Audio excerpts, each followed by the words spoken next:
It's time to be heroes. Do your part today.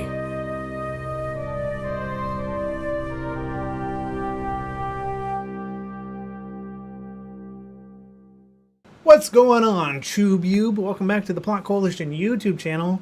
Today we are going to be streaming, but I wanted to make you aware of what we are streaming for and what this is all about.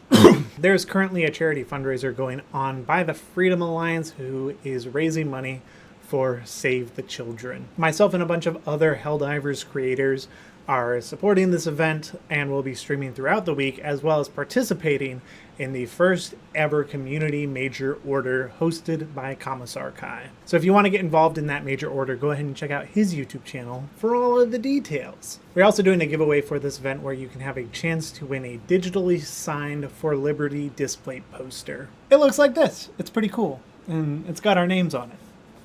But everybody lives all over the world, so we couldn't physically sign it, but it's digitally signed with the same love and care that went into the film. So go ahead and check out the links in the description below to learn more about how to participate in that. And otherwise, enjoy the event. That's pretty much it. All right, you're here to watch a live stream, not watch a pre-recorded video of me. So we're going to end this now and jump over to the live stream. So let's get over there to the live. Away from me. This is me stalling. Or maybe this is live. You never know. Hey, what's going on, everybody? I'm actually live now. And you know this must be for charity, for a good cause, because I bothered to get the whole get up on, and now I have limited mobility. Blows up pre-recorded plot. That's right. Oh, what's up, everybody? Welcome back to the Plot Coalition YouTube channel. Let me turn on the music. Let me turn up my voice a little bit. I gotta do a full twist because of the armor. It is not very conducive. It's not great for mobility. So I'm but I'm a pull through. So everybody, let me get the updated number real quick. What are we up to? $77,970.50 on the charity fundraiser. That is incredible. We are in day one. I'm like one of the last people streaming on day one. So that is pretty insane. So huge props to all the streamers who have been taking it throughout the day so far.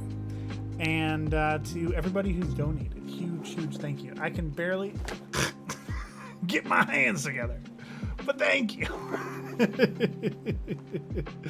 So very exciting stuff. I need a mobility armor perk to get around in this. I don't even have the full thing on. I just have like the upper body pieces, not even the helmet. When I get the helmet on, I need like a good 5 minutes to calm down. I'm like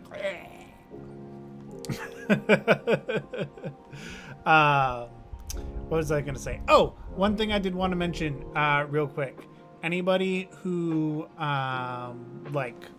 wants to super chat or anything like that, by all means, if you want to, but I would encourage you not to super chat. I'm more than happy to donate whatever is given on super chats or whatever, but because YouTube takes a cut of that, don't super chat. Instead, just go straight to the charity fundraiser and give there. Don't donate on my stream. But if you do, I'm more than happy to forward it along. But because YouTube takes a cut of it, you might as well. I have something stuck in my beard. I just noticed. Probably one of my kids threw something in my beard. All right, we're not playing the game tonight. We're going to be playing it throughout the week with some different creators. My wife is going to be playing Helldivers 2 for the first time tomorrow, so that's going to be a whole adventure in itself. So that's going to be fun, and we have some other streams planned as well.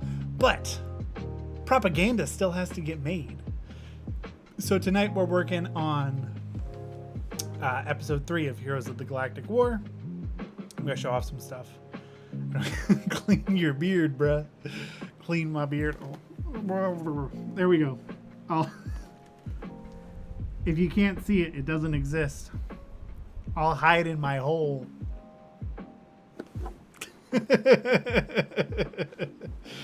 Love you guys and happy to see the event going well. Can't wait to drop in tonight. That's awesome. Yeah, be sure to drop in and be sure to vote where the DSS goes, because we're currently second place on voting on the DSS, and it's like we're down by like 3% or something like that. So we need the DSS to move, because me and Commissar Kai have some content planned to go out, but we can't release it until the DSS gets moved. So gotta move that DSS. Gotta move it. I was a turtle. I hit the turtle real hard. Yeah, right? I can. How turtle can I go? About that turtle. That's the gorilla. Oh, and we also have all the characters set up. So tell her to hug a hellbomb. It's a tradition all level 1s must go through. I'll see if I can get her to carry one. Be like, it's a big supply pack. Now go run over there towards those Bile Titans. It'll be great. All right. So yeah, we got characters set up and we're working on levels and putting together the animatic. So let's see here. Switch over to here.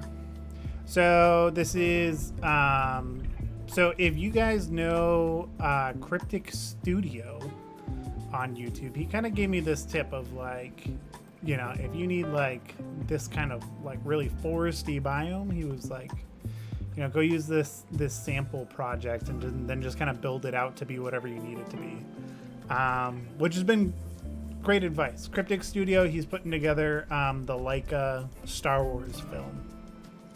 So if you haven't heard of that, go check it out. Super duper cool stuff. He's absolutely killing it. So, but he's been working on his short for a while, and he had suggested using this for some of the scenes that we need. And so I've been working through modifying it. In this case, making it rainy, adding the different like rain materials and stuff, which we're also adding to armors. There are a couple of like small artifacting issues that I need to work on, and some issues that broke with the PCG. But basically, as we figure out the animatic, we'll figure out like, okay, like which of these rocks really need to be wet, and then go from there for these different scenes. But so this is like a whole environment you can kind of fly through, and then I don't remember if I set up there's like a ditch area. I did. So then there's like kind of this creek bed ditch area that also makes for some cool stuff. So it's looking great, and we'll be working on the animatic this week to have that done, which is still the part of the process that takes the longest. As soon as we can get stuff to animators and just say like, this is how long it is, I basically assign like the more complex animations out, so people have more time to work on them, and then like I grind through like a lot of the laborious stuff, which helps speed up production, because like I can do like 100 shots and like give somebody else like 3, and then like, you know, whenever you see the really good animations, that's probably one of the 3 that I gave to one of the other guys. But everybody's super passionate and super excited about working on this episode. So I figured I'd show you guys this for a minute, maybe show you guys some of the characters as they're set up, and then we'll go out and we'll build a level as well.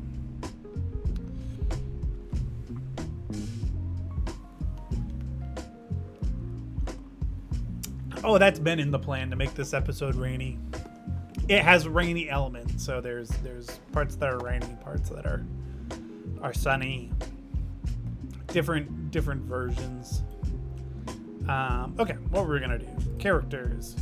So we got all the different characters in here. I'll open them up real quick. Show them off.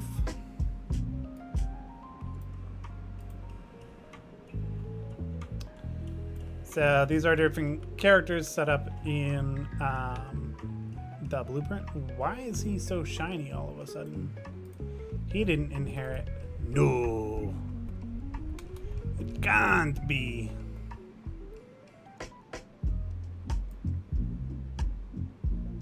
Huh. He got real shiny all of a sudden. Welcome to Unreal, where sometimes your guy just becomes shiny for no reason. He's shiny. I wonder if I change something in a master material. Or maybe it's just how it's viewed in the blueprint with this level loaded. Let me load up. Let's just load up a blank level. Usually the best thing to do. Because sometimes when it's running multiple things, it can be problematic. No, bro's definitely still pretty shiny. He's not supposed to be that shiny. In fact, he's supposed to be pretty rough. Pretty rough and diffused. But maybe he just walked through the rain, you know. You never know. Yeah, there must be something I tweaked on the master material that made everybody a little bit shinier than they're supposed to be. It's fine.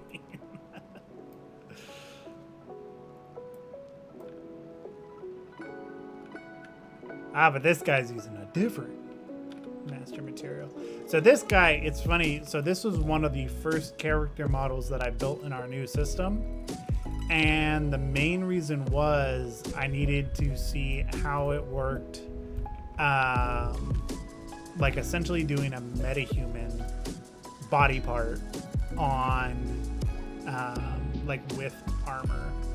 So I can't remember if I did the Seif model first or this one, but they were like the first ones to test it, make sure this working. I think I did the Seif one first.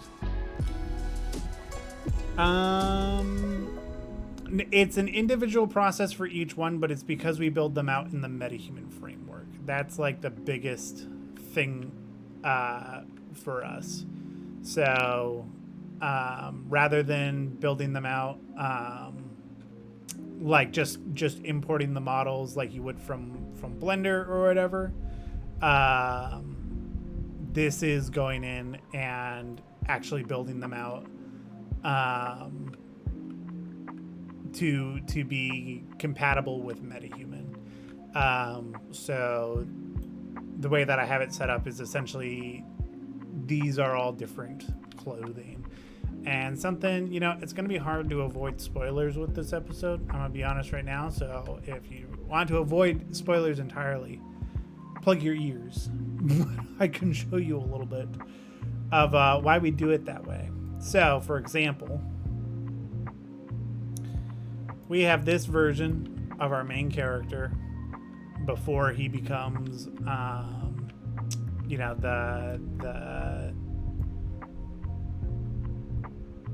the Python commando as you know him, right? So there's like a variant in the armor, and then we have like this variation of him. But the way we built this out is this is basically borrowing a bunch of different things that obviously don't exist on this version of the character model. So, you know, here he's got the B01, the shoulder pads, like I'm sporting right here. He's got the B01 vambrace. He's got the sleeves and the arms. And then he has a modified version of the Viper Commando pants. And so like over time, like over the course of the episode, you're going to watch him like kind of evolve into becoming, you know, the Viper Commando that, you know, we know. But building up to that, he's going to be kind of like devolving from this variant of a B01 Helldiver, and just to kind of show like where the similarities of those are. This is something that I set up. It's in the Helldivers archive. If I pull that in, so this is like a new clothing system that I set up for this guy specifically, and it's so that you can basically put everything on as individual pieces of clothing. So the torso is completely separate. Actually, if I open this up, I can just show you. So as you can see, these are all individual parts that are all like weighted onto the character. And so you can build a custom character. So once it's set up, it's like very intuitive, and like great for getting your character set up, but it does take a while to get in there. So, and I think this guy, or he's supposed to have, there must be something broken with the rain shader on this guy, because I did set up that specifically for Mr. Helldiver right here. But for some reason, it ain't working, and I don't know why. Oh, it's because it switched off the rain material? Brother man, that's not cool. There we go. Very weird. Very weird indeed. Let's tune that up, shall we? So I set this to like 4, because I want them raindrops to be really small. Oh, we'll call this characters. Wow, that's actually super sick. I was always interested in the BTS of the episodes, and seeing this is cool as heck. I really do appreciate the lore and info dump, and that's nice. So you can do custom models. Yeah, exactly, and it's super helpful for the workflow overall. So there we go. Now he's got some raindrops. Raindrops keep falling on my head, but they're not oriented the right way. So plot's gotta fix that. What if I just make them super teeny tiny? Just little babies.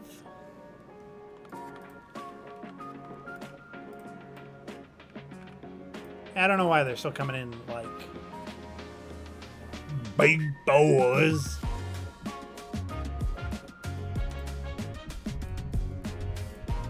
that what I need to say? Oh, maybe that's why.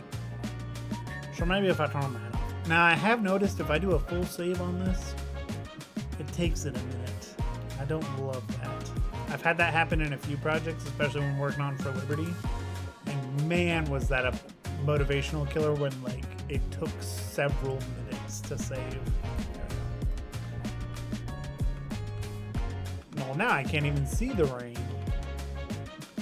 Where'd the rain go? Maybe that's the same problem that everywhere else had. I don't know. I'm not going to worry about it too much right now. But yeah, that's the basics of it. So we are going to build out a level for a scene. I need to go in and scratch record a bunch of stuff. So I'll do that another time separately. But for now, we'll get into the meat and potatoes.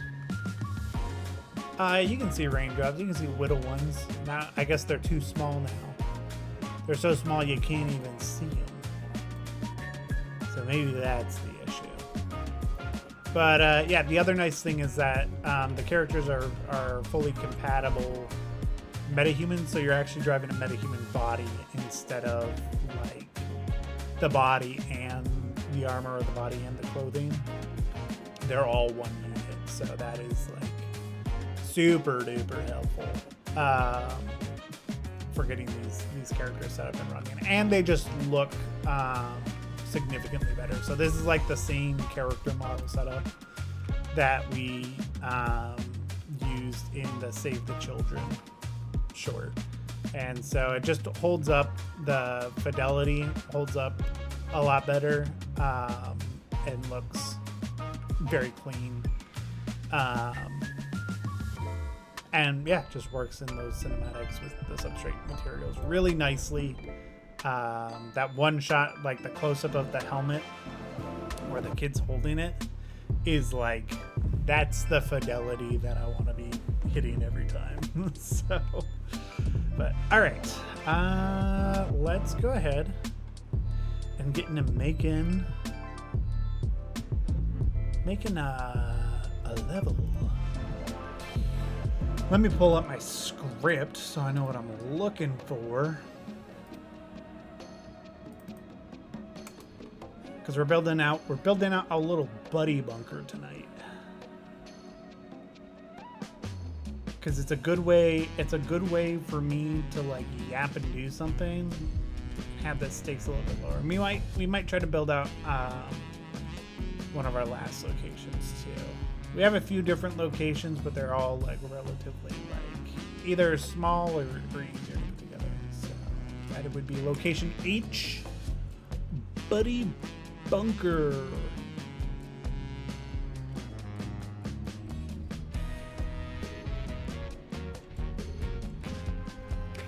Yeah, the asynchronous production pipeline is what I've been calling it. And it makes a world of difference in this speed because you don't have to wait for each thing. Uh-oh. Did I double up? A, B, C, D, E, F, G, H, I. You're becoming I now because you're inconsequential. I already had an H. Rookie mistake by me.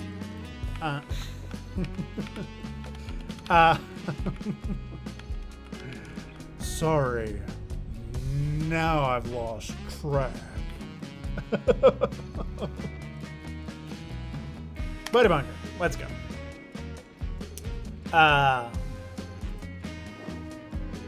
Scratch his head.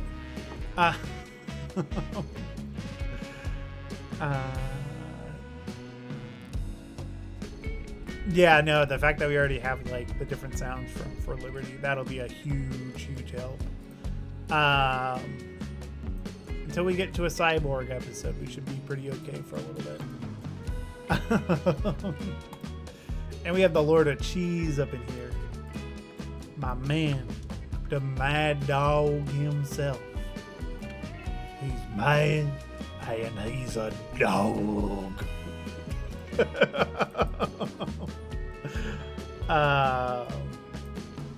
But yeah, being able to work that way, I think just does wonders for how much we can get a hold of.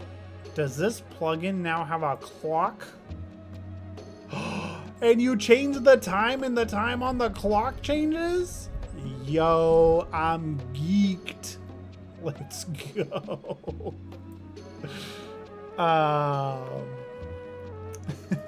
Bees? We're all about bees now?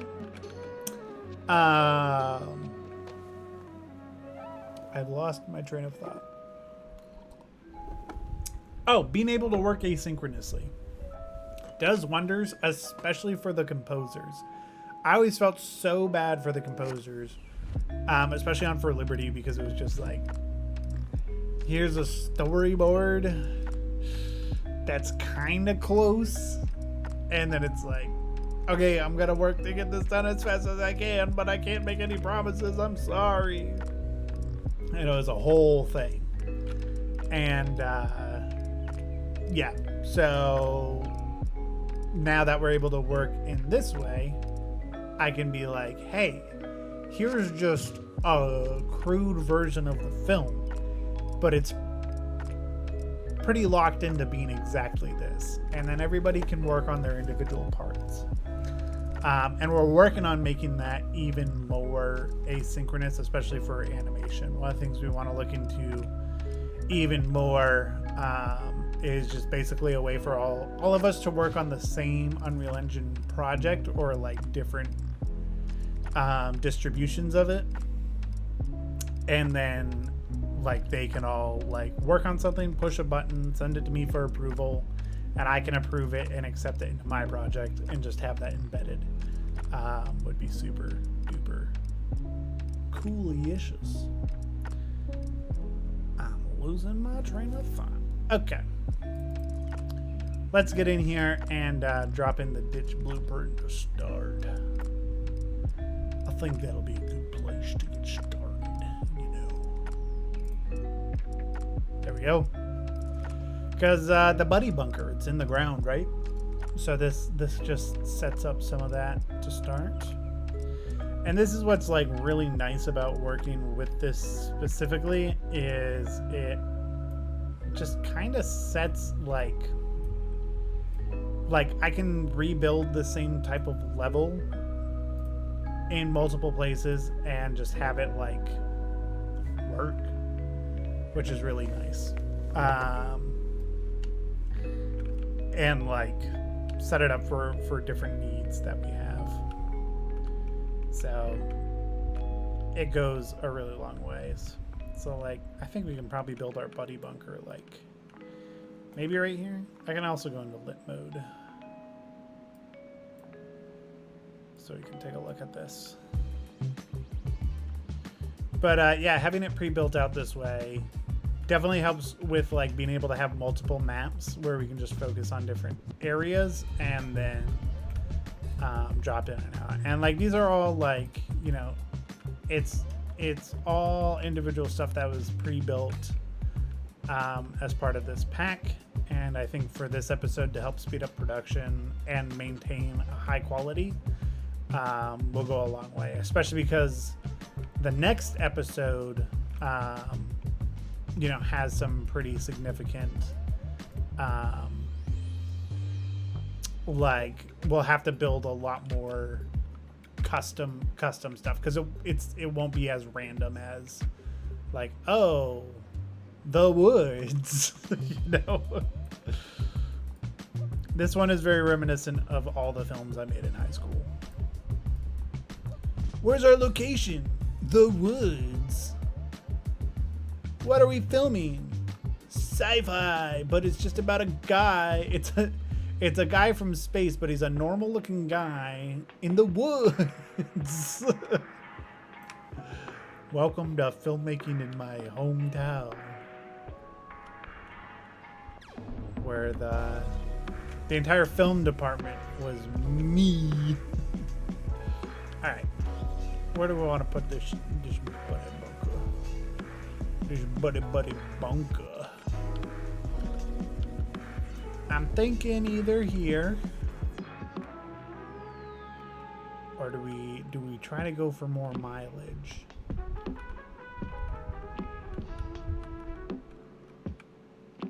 More scenic mileage. We don't need a ton for this, so maybe we'll build it into like kind of this nook right here. That looks like a good spot for a buddy bunker. It's literally one shot. I am overthinking this. Da, da, da, da, da, da. Da, da, da, da, da. Okay, that's the button for the bunker. But where's the bunker for the bunker?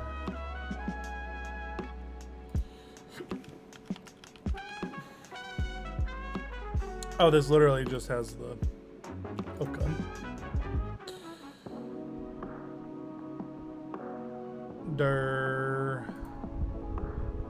What?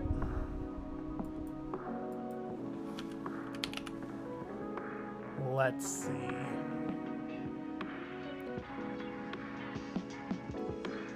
So that's the training facility. But I wonder if we can use it to build a frame here. The frame of our buddy bunker.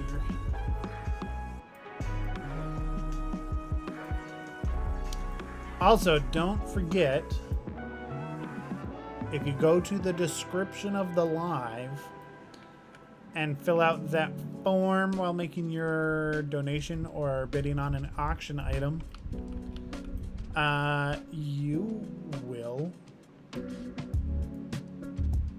be entered to win or be in a giveaway for a For Liberty poster. A digitally signed For Liberty display. It's the same one. I don't know if this is extra like incentive points or not, but it's the same one at Arrowhead Game Studios.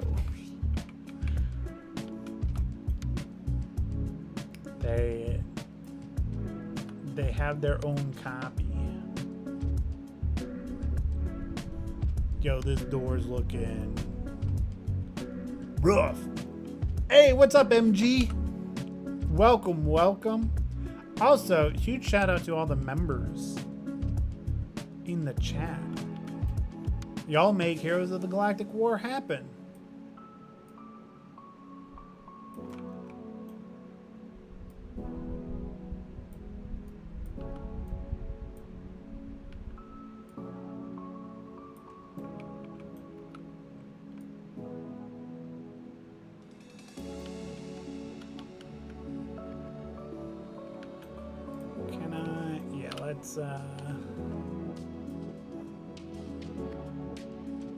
Let's bring that decal down.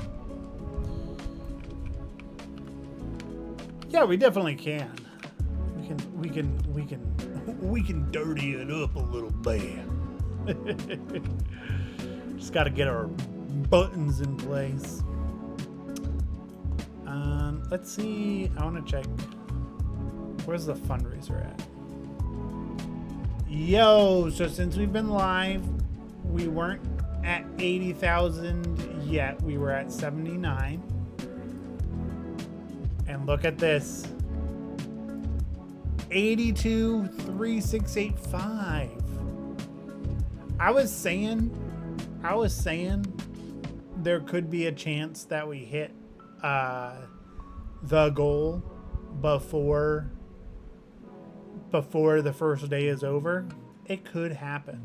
It needs to happen before 3 a.m. Eastern. So midnight PST. But there's a very good chance we could hit that. And then there's still another 5 days. Another 5 days of this fundraiser. That's insanity. Crazy. Last year, the fundraiser raised 120,000. So there's a very good chance that like this goes super well. It could make the news and just drive up even further. That's super sick. I am so happy that I got to be a part of it and help create for it. It's very, very cool. We are saving them kids. That's right.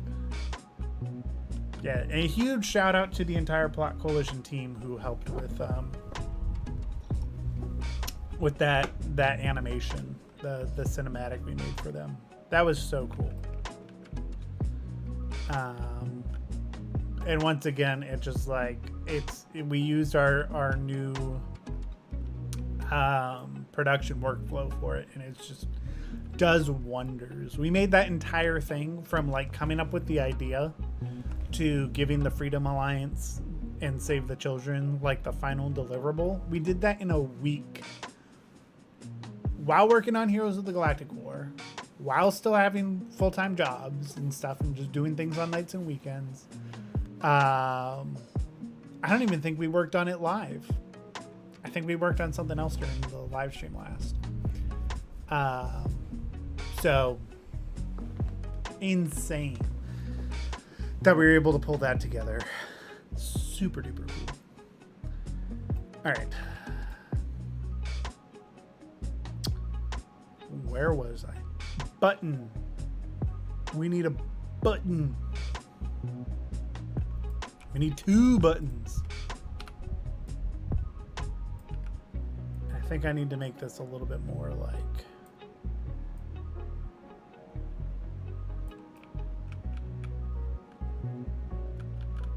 over here.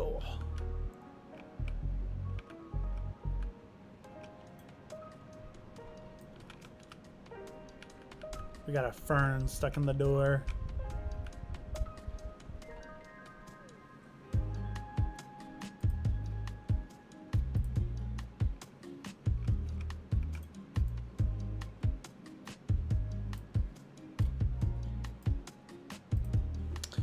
I don't know why, but a bunch of these textures from like the standard Helldivers pack have been breaking like crazy.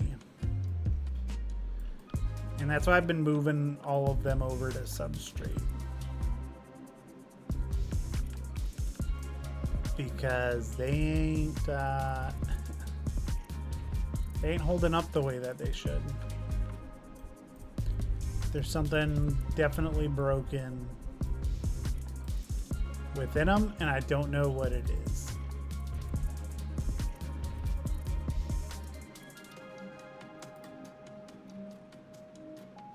Oh, la la la la la.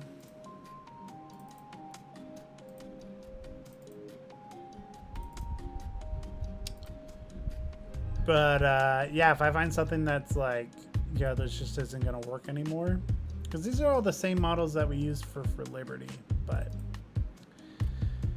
it's just one of them things.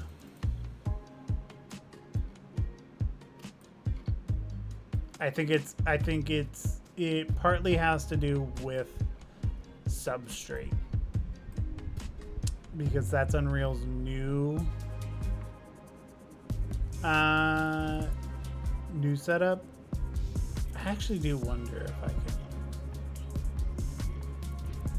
Probably not, because this is what's called a material function. So if you open this up, this is a whole lot of spaghetti. Look at all this spaghetti. This is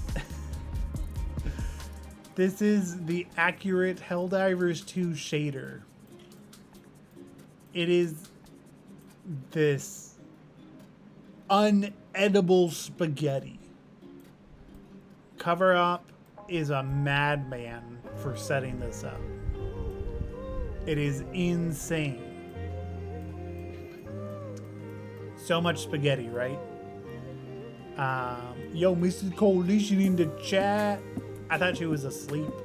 I didn't bother her putting on the cosplay stuff.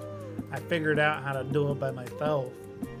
But yeah, this is so much spurgat. And it works. It works well. Are these even more functions? Yeah. So, and then there are even more functions within that.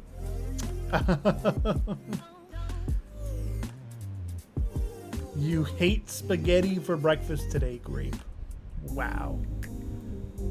Hating on spaghetti. So this is red. This should be like orange.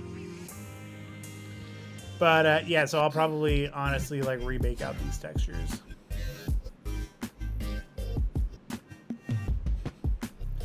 Opened up the alarm and hit ew, why is this using the factory striker? Open up the calculator. Oh, also, everybody. Go vote on the DSS, where it goes. I think I already mentioned that. But we need to do that too. To get it over to Yed Pryor. Alright. So this will be the placement. The general build of the bunker. Once again, this is going to be for one scene. I'm being a bit much with it.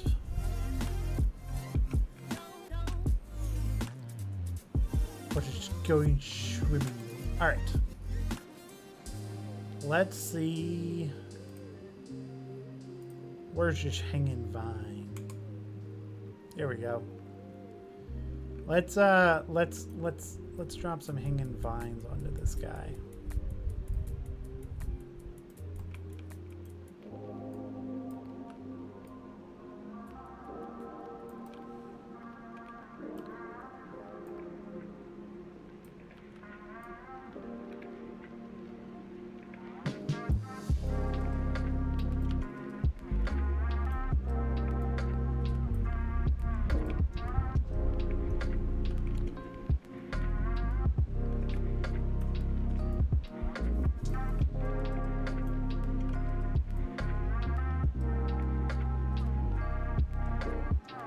There's a lot of vines.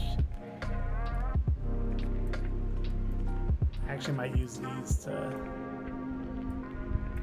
cover up the foot of it.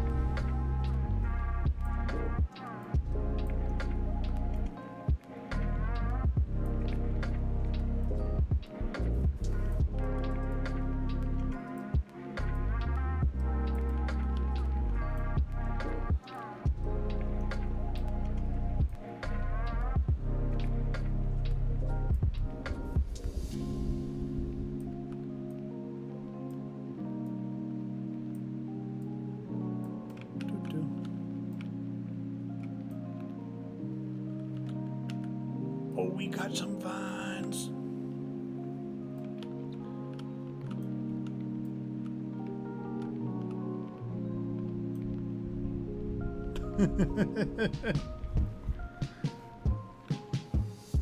I'm an EP girl in a wakey world. That's what we sing.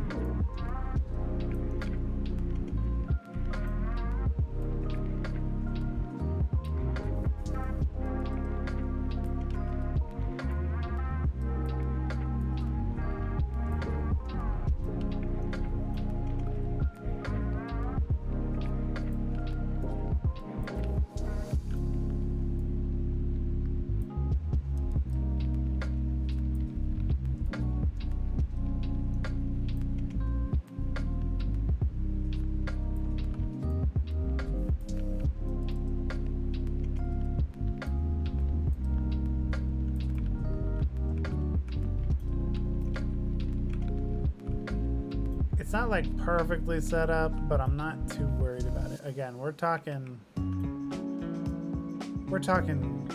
one shot. You only get one shot. Do not miss your chance to blow. This opportunity comes once in a lifetime. You better move yourself. Don't demonetize me, YouTube. I'm just singing a song.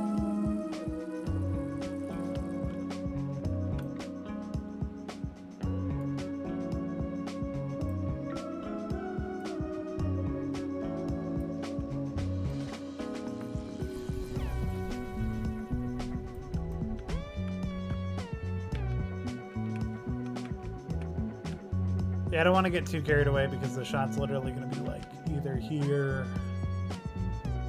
or here. Like I said, I'm going a little quavy with it.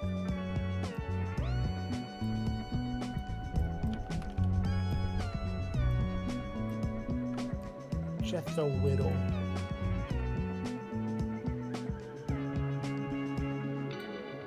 Yo, what's up, Luke?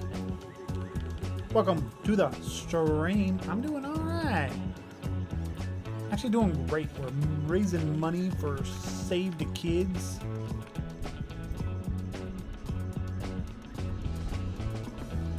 And it's going swimmingly.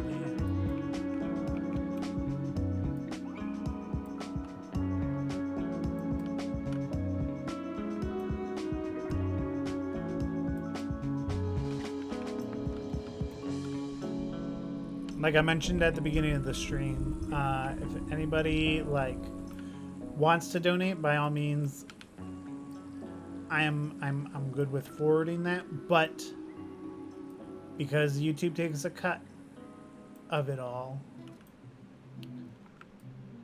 donate on the Freedom Alliance Tiltify website. Or bid on an auction item and donate that way.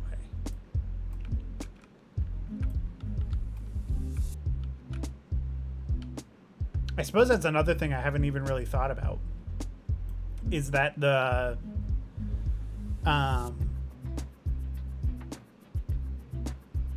that's probably just donations on the website. The auction items haven't even been won yet, like awarded. So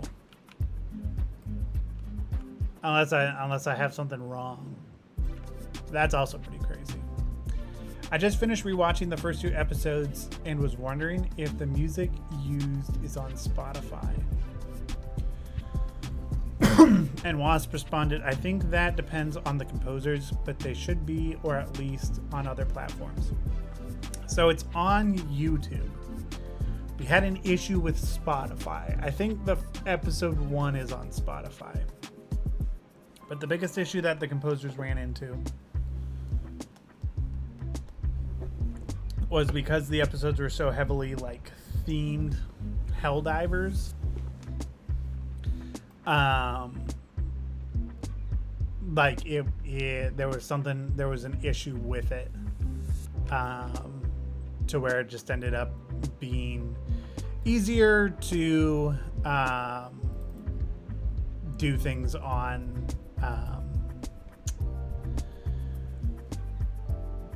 YouTube.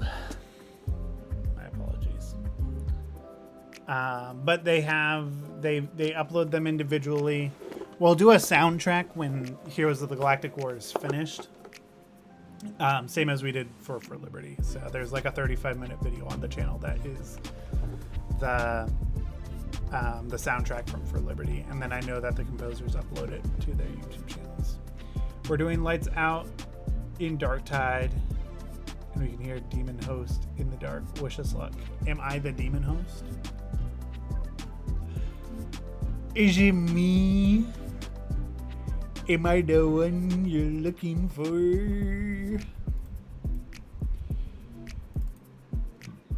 La la la la la la la la la. Let's get some leakage on here. And then I'm about ready to call it on this environment.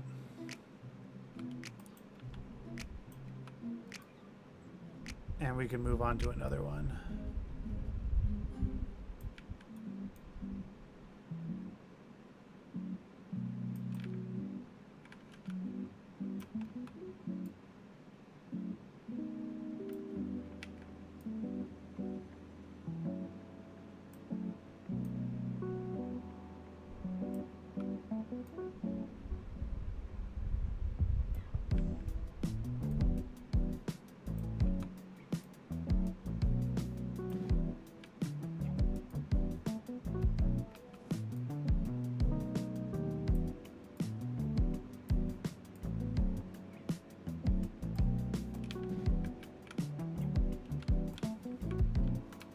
And that looks like it's been there for a while, huh?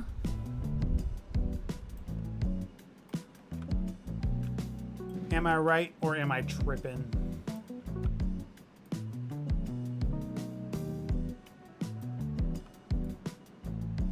If I'm tripping, then let me know.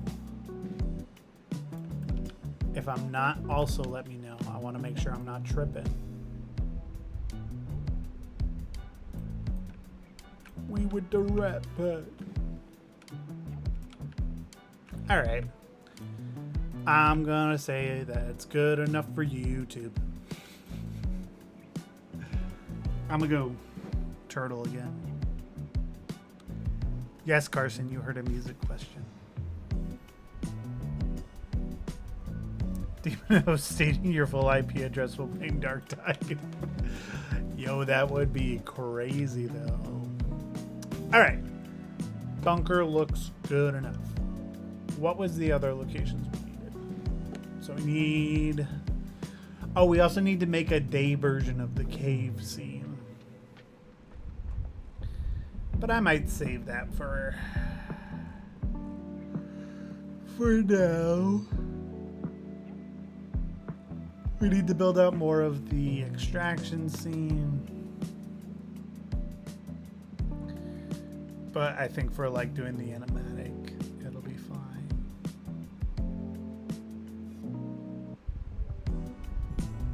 Cool. So we really only have like 2 other locations, which I think will be a good way to do the stream. We can get through the locations, have those done, and then I can move right into the animatic.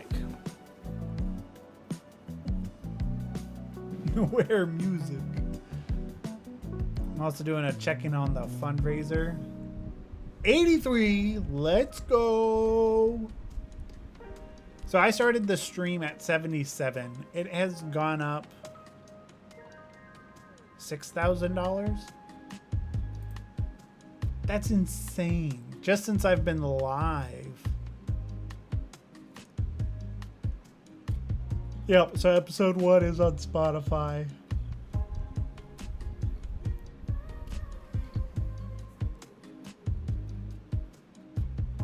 Yes, episode 1 all platforms, and then I think episode 2 is on TubeYube. And then once we get the show completely done, at least like the season numero uno, we'll upload it. All right, this looks good. I'm gonna call it fine.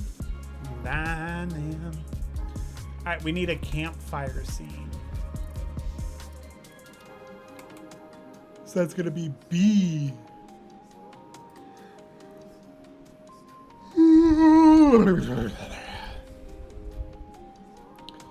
EP boy. EB boy over here. I might have to take off the armor.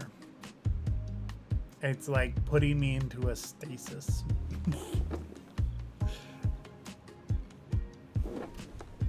Which thankfully it's not all that terribly hard to get off. Most of it is like it can come off the jacket, but most of it is just attached to the jacket, which is nice.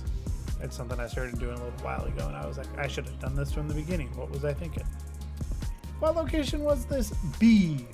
Fireside. B. Fireside.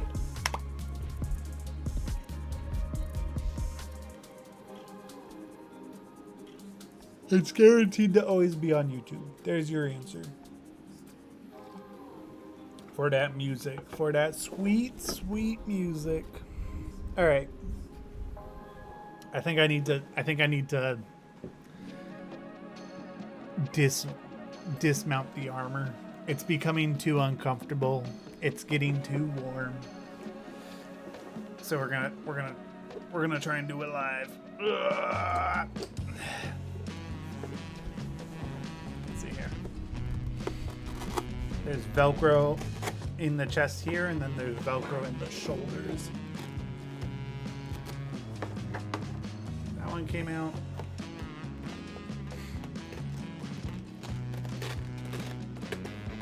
There we go. It's also incredibly difficult. Like, you wouldn't think it, but to sit down because like your abdomen can't really bend. When you're standing up and walking around, it's not too bad. Like if I walk into McDonald's wearing this, which I have done, it's not too bad. But sitting down and like you literally like you're just basically in a cast. It's not a good time.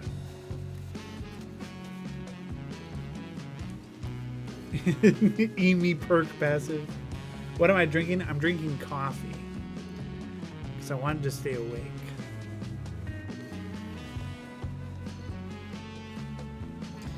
I should probably be drinking tea, but I did the coffee thing. I also don't have on. I usually have like a phone holder thing on my wrist, and then I put the iPhone in. Oh, iPhone's dead. I'll have to charge that up. But this is what I use for like virtual cameras and like the face capture. Because you used to only be able to do it on an iPhone. So I picked up a cheap iPhone 12 off of Amazon. But in my cosplay, I will just put up like the Galactic War Map app. And then I'll throw it in the thing on my wrist.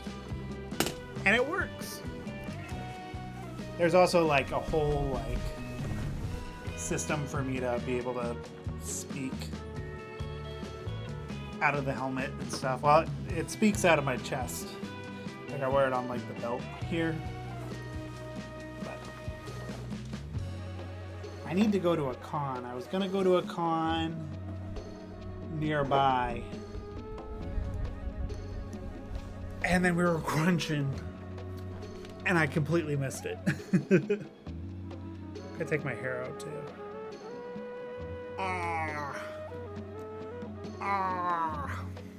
There we go. If you've been following my channel, you've gotten to see the evolution of my hair. I'm basically becoming moist critical. Except for I look more like a caveman.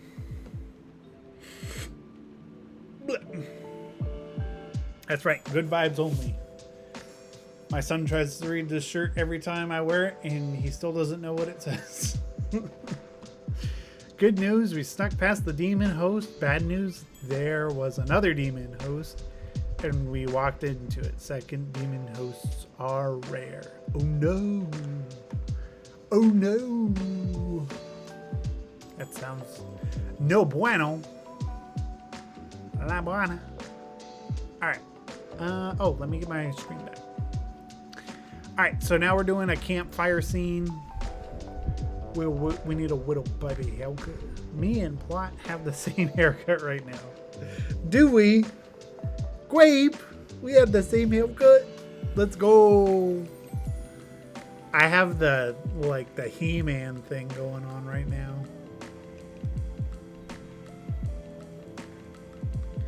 I usually just have it back. Like not tied back, but I just like have it behind my head. I have it behind my head or like coming down one shoulder.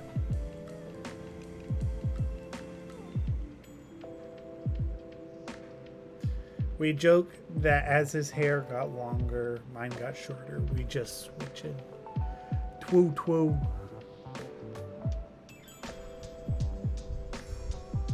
Nurgle. What in the flippin' heck is Nurgle? What the flick? Excuse my language, but what the flick?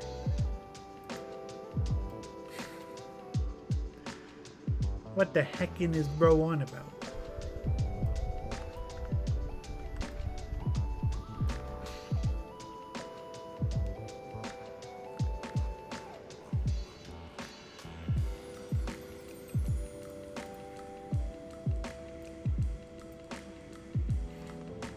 Alright.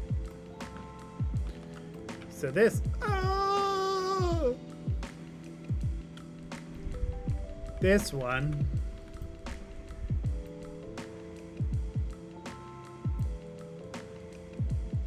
I'd kind of like it to be...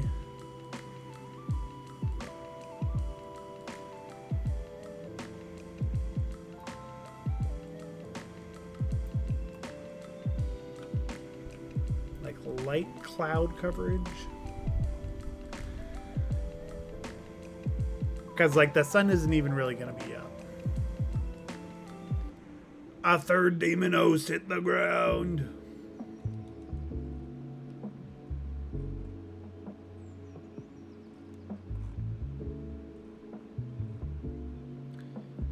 That can't be good.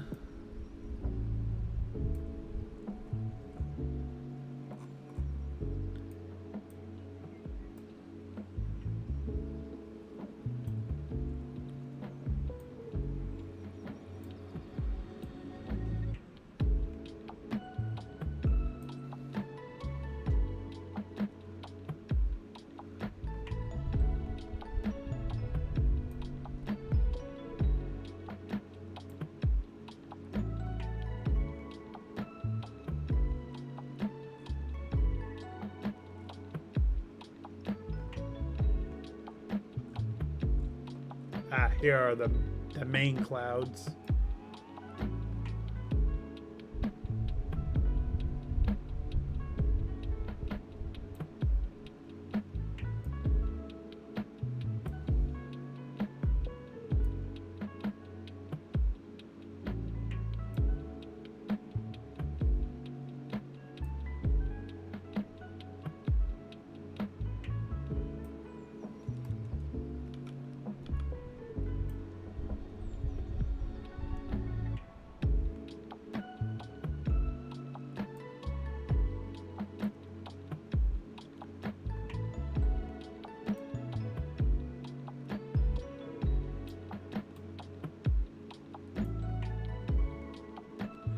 I want them to be like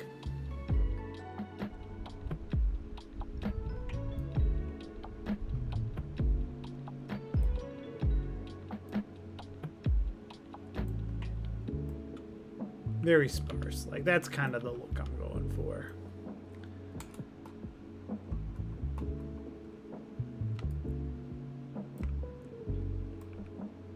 Because this is probably more accurately like what in this scene, this is probably where the sun's gonna be. 6 a.m. But let's roll it back like 5 a.m., maybe 5:45, 5:50, 5:55.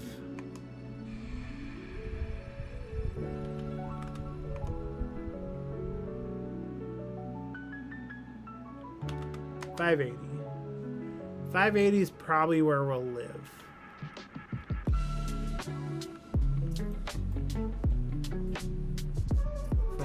For motivation.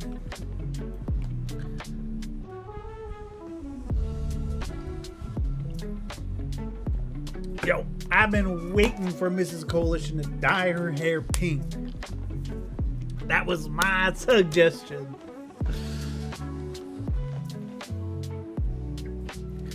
I had her dye her hair pink forever ago. Let me see if there's a picture without my kid.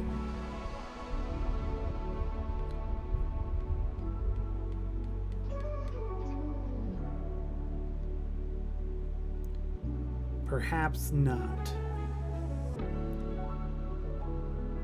But she was very cute.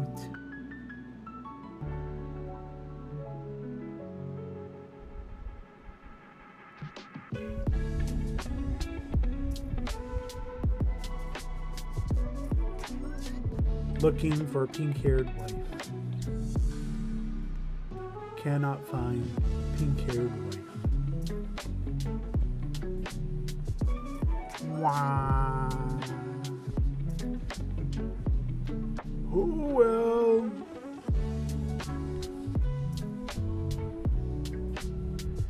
Aww. I'm gonna send Mrs. Coalition this picture though. It'll make her go, aww. Mrs. Coalition, you tell me if that made you go, aww. She could do it before stream tomorrow. I helped her bleach her hair like 2 weeks ago. Alright. So, this one's going to be pretty easy. We'll literally need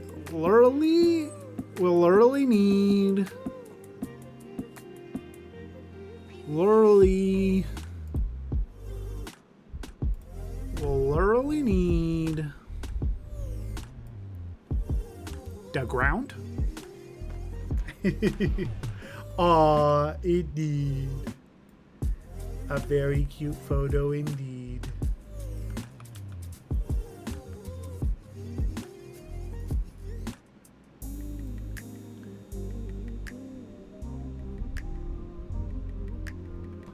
Oh, I totally missed your question. Yes, so I almost always use Ultra Dynamic Sky. It is this awesome Unreal Engine plugin where that's not a skybox per se. It kind of is, but like it's got all these different volumetric features. It also does like basic weather effects. They aren't like, they're really good. They aren't the highest fidelity though. So for that, for example, like I'll use like a specific rain plugin I have. But yes, it's all in real time and it is super sick. Oh, wifey's sending me text messages. Aha. So this pink hair wifey.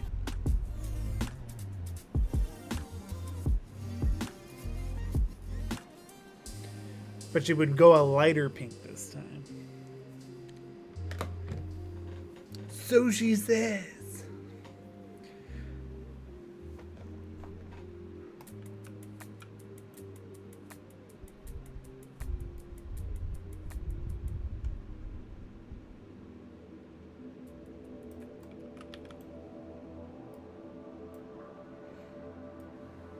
Right? So cute. She's adorable.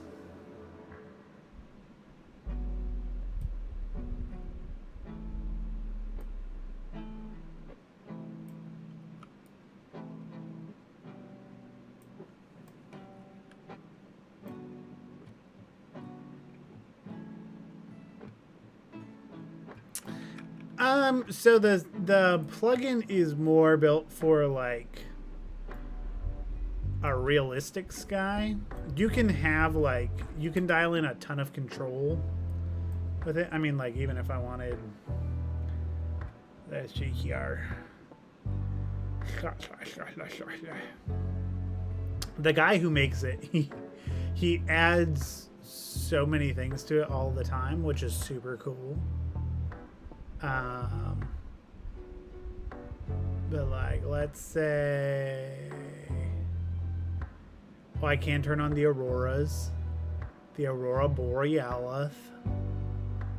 But he's even gotten here like, you know, let's add a planet to the sky. That's actually how I did the eclipse in episode 1. Now I can go to 550, I think is what we decided.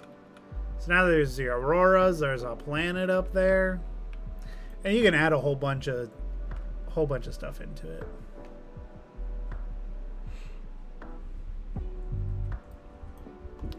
I was talking to Wasp yesterday if I should dye my hair pink. You could be twinning. Big twinning on the Plot Coalition live stream. Alright, I'm gonna turn that the auroras off because I don't really want them in the scene.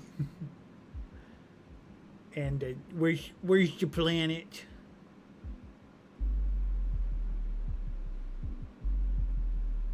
Ah, here it is.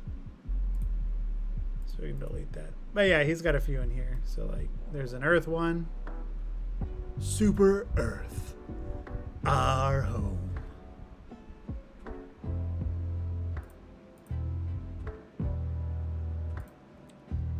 Can add an ice giant.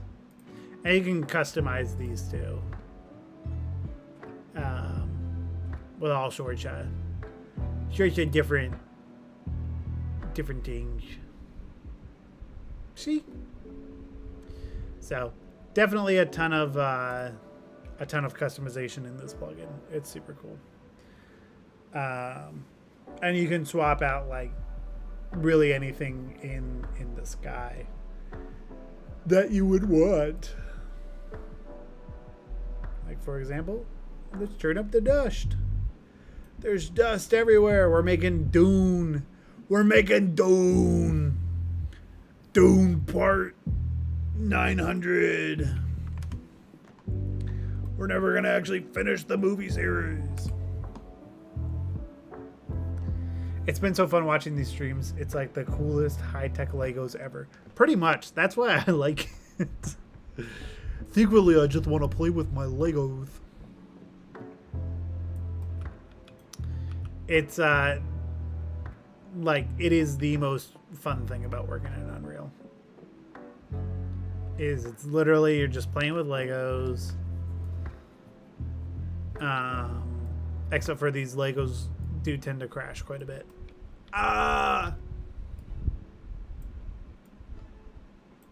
There's a big old mountain. Somebody got a mountain up in here. Big old freaking mountain.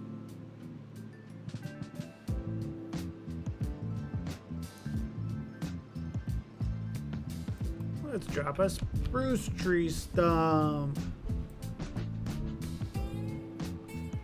Sure, why not?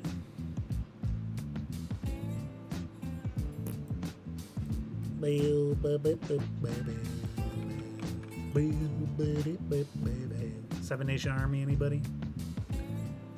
Anybody on that Seven Nation Army that'll hold me back?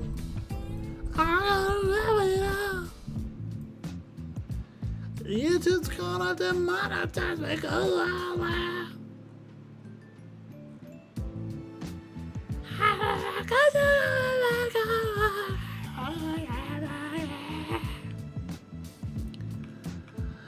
Back up all through my mouth. You wanna know what's so funny? I hadn't heard that song until after I heard the Glitch Mob remix of it. And to all the White Stripes fans, I'm sorry, but the Glitch Mob remix is a bajillion times better. It is so much better than the original. The original's kind of booty compared to the Glitch Mob remix.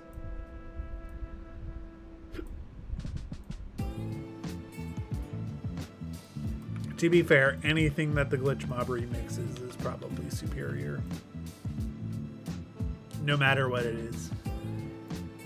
Name one song that was better as the original than the Glitch Mob remix, and I'll take back everything I've ever said, ever. No, I didn't think so.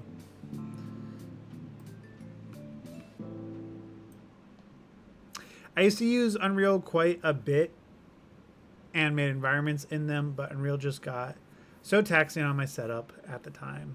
So I decided to switch to Blender, which isn't as bad, but it is ridiculous in its own ways. Yeah, that's kind of what everything comes down to. And it truly is like, you know, what do you want to deal with?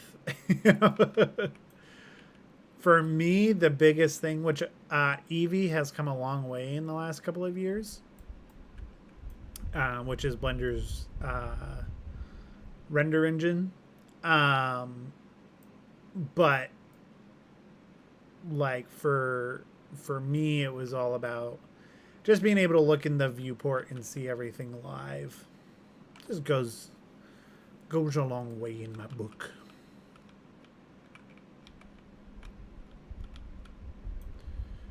It's back and forth through my mind, and I can think around.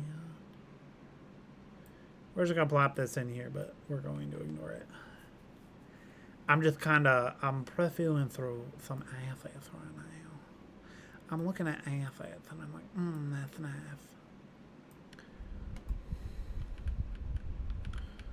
Ooh yeah, that's the one that I want. Oh, that I want. Still, see, nobody has disputed me. The Glitch Mob remix of Seven Nation Army is better than the original. I don't think that was a hot take to begin with. but it's nonetheless true.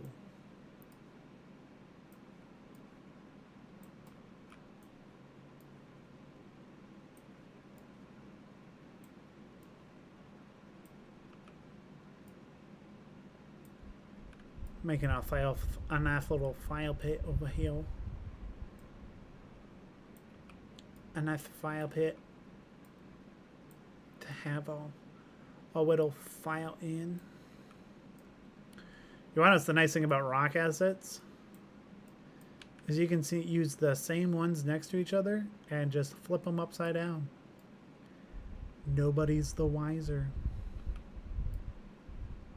Except you guys. You guys are all cool because you watch the Plot Coalition live stream.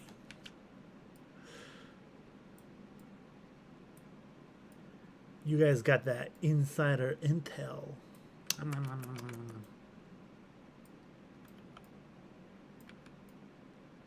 Whoop, whoop, whoop.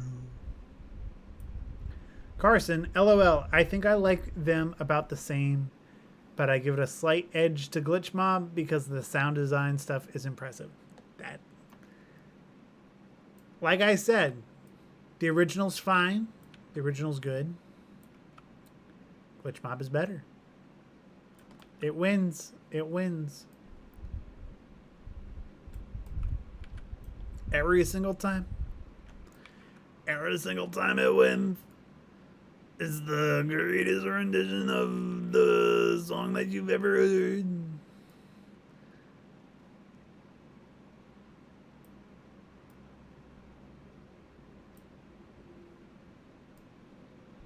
Ah! Big rock. Camp Rock. Bruh. I'm so quirky and unhinged sometimes.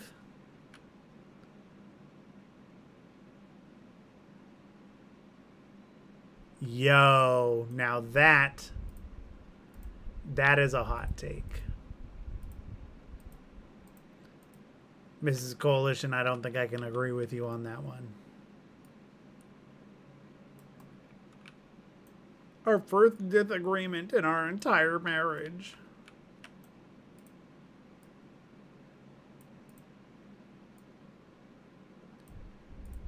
It's because I make her agree with me on everything.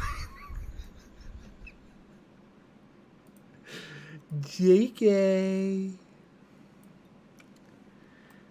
Glitch Mob Helldivers Remix win. Carson, when you make it, brother.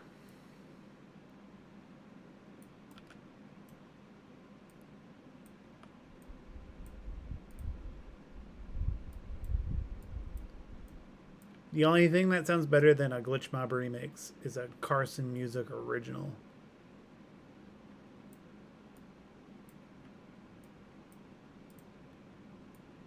Carson sends music tracks, and I become the SpongeBob meme where he starts levitating.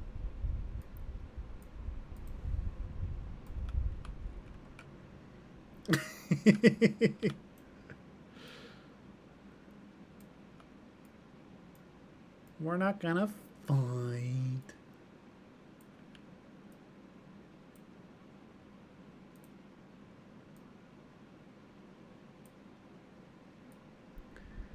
I'm gonna say something even crazier, Mrs. Coalition. While I do agree MJ did a lot of music for as a whole, I don't like his music really. IDK, if it's because I've heard it too much or what.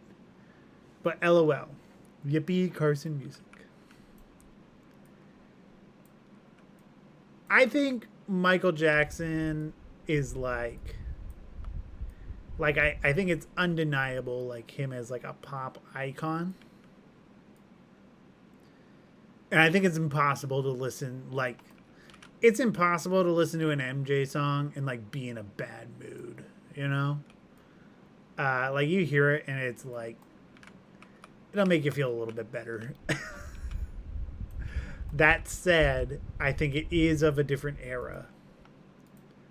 I think I'm like right on the cusp of like that other era that is post MJ. obsession.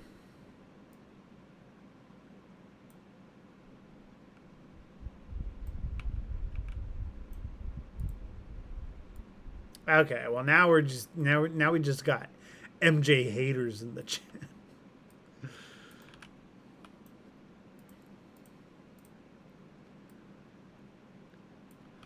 You've been struck by a smooth criminal. I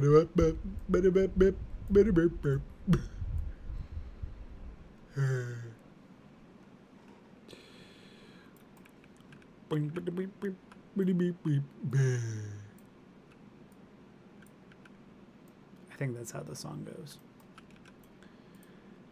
I really need... There's a plugin that I need to look into where it's basically like you do this, but you just take everything and you just drop it, and then it just says, okay, this is where it last dropped. That is what it looks like now. And in cases like this, it'd be so useful, but I'm being artistic. I'm doing the artistic thing. I place each stick individually in this fireplace. So when you're watching the movie, you know exactly where I did that. You know exactly where that stick came from.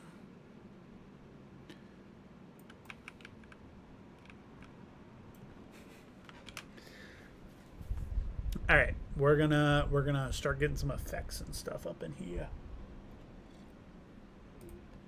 Set a fire. Hey, we're up to 84,851. Let's go. Very real possibility. Definitely by the morning. So after work, like between 3 p.m. and like 6 p.m., it went up like $25,000, which was insane. Insane.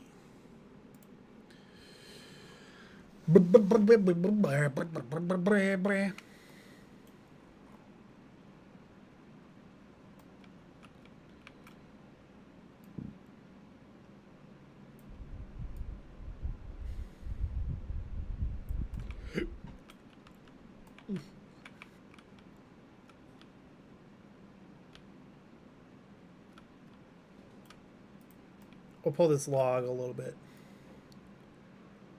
closer to the campfire.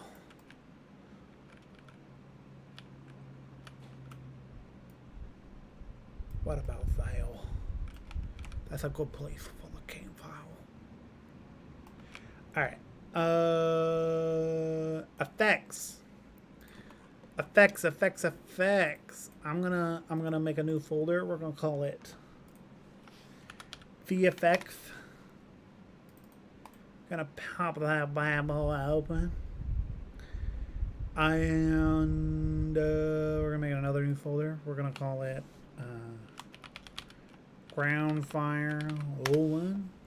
So this is something that I set up for that the charity event.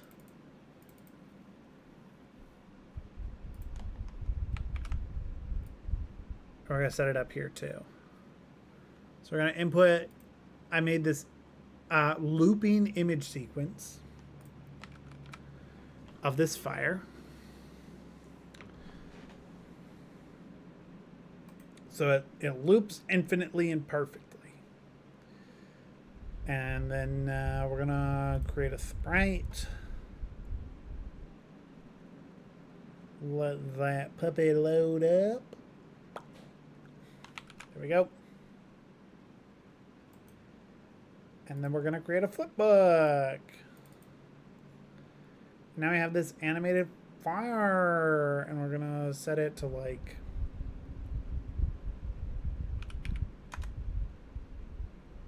We'll set it to 24 FPS. But so this will loop infinitely and perfectly. So basically what I did, and I'm going to be making a whole tutorial on this soon for the King Dino members. But essentially what I do is like I have this fire asset, and then it, you can kind of see it right there where it just did. It does. It uses one like the DaVinci Resolve smooth cuts, and gets it up. Oh, chat! I just realized our little Helldivers ate all of our apples, and now I'm big sad. R.I.P. to the apples we literally just bought.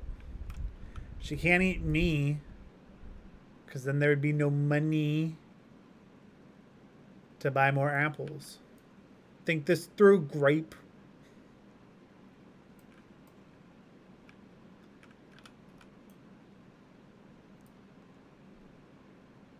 So now I can take this and I can set it in here. And I can duplicate it a couple times.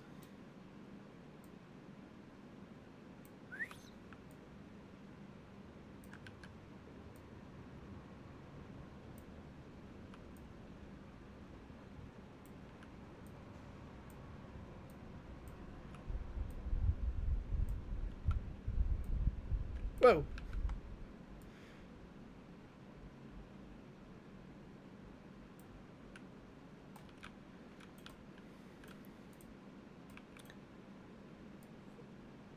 So because this isn't like a perfect, it's not like a 3D fire,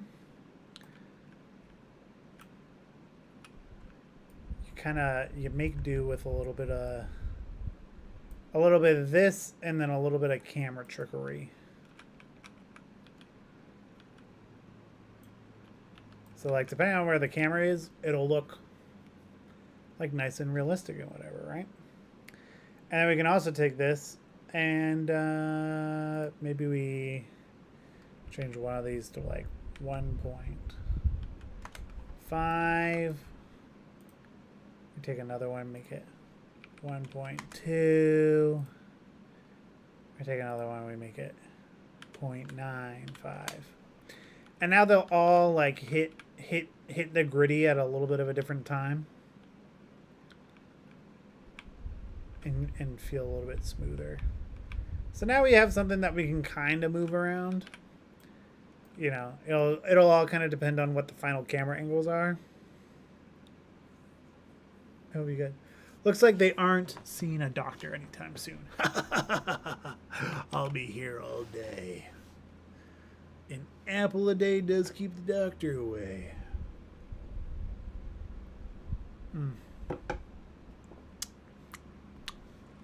All right, let's add some additional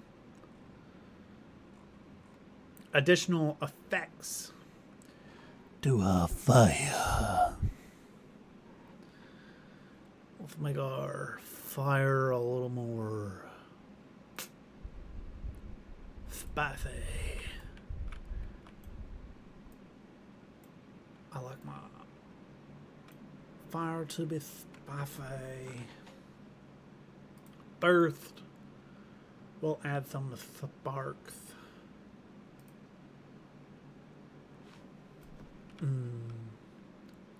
Some sparks for the fire.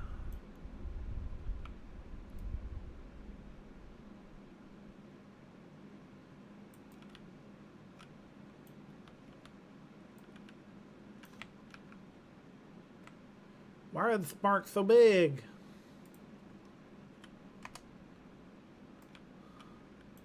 Oh, wait.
Doom, doo, doo, doo, doo, Do do do do do do do.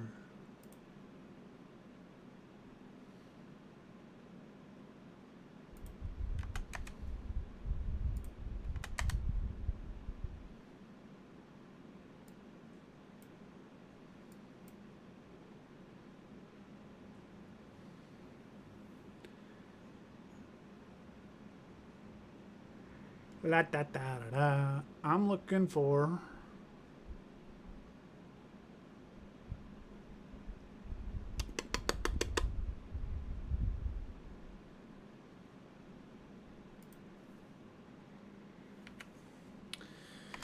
There should be a way to control the like keep it so they don't bounce out so sporadically, but I think it's fine for now. I'll deal with it later. Let's have some smoke. Little bit of chicken fry. A cold beer on a Friday night. A pair of jeans, a fifth dress right. And the radio. Why am I singing so many copywritten songs on my stream tonight? What is this amateur hour?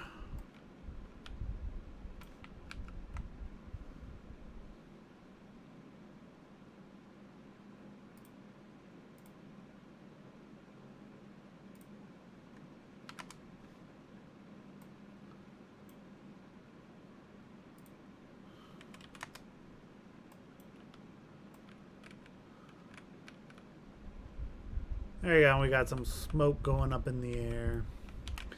Some smoke to go with a fire.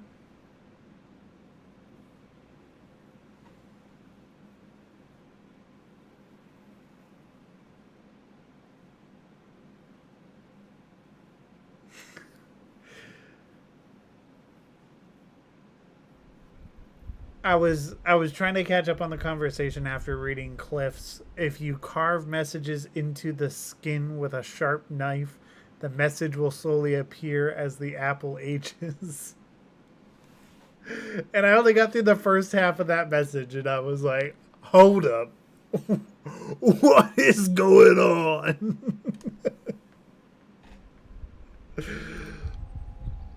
That was very concerning at first.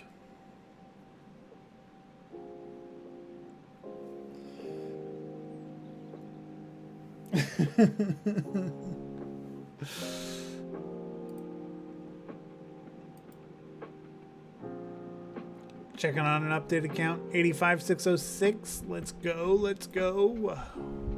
Making our way uptown, walking fast. Let's add some bugs.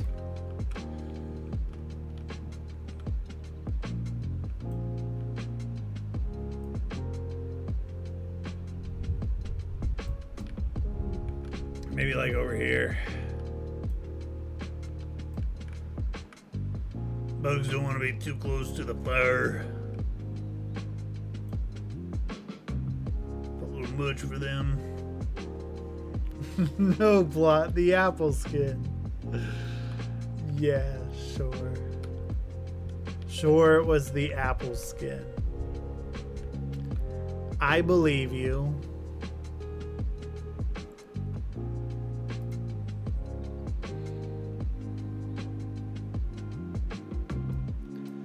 Let's drop ourselves in our post-process volume.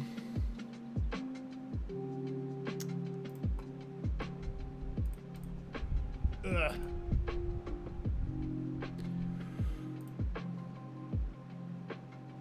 Oh, I gotta disable the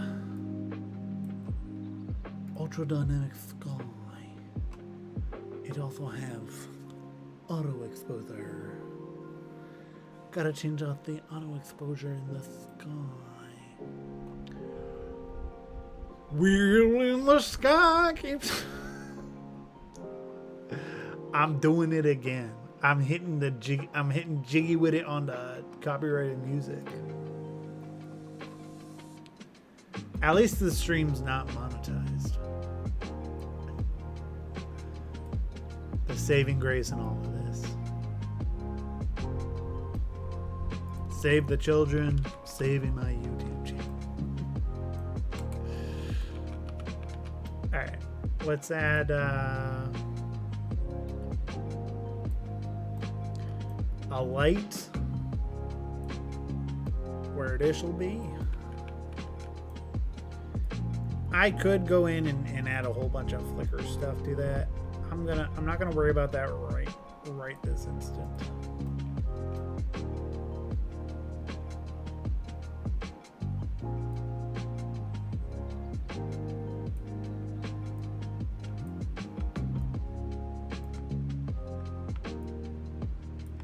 Just gonna worry about getting the vibes. Them spooky campfire vibes. See what I mean? He's going crazy. We're losing him. He's Big Maxing on the Insano style. Holy! No wonder everything looked so big. Fellas, there ain't no way I've been building at the wrong scale.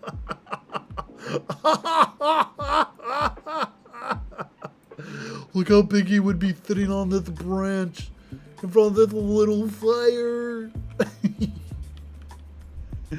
Yo, he would just be a little guy. Or big guy, little fire. I was getting suspicious.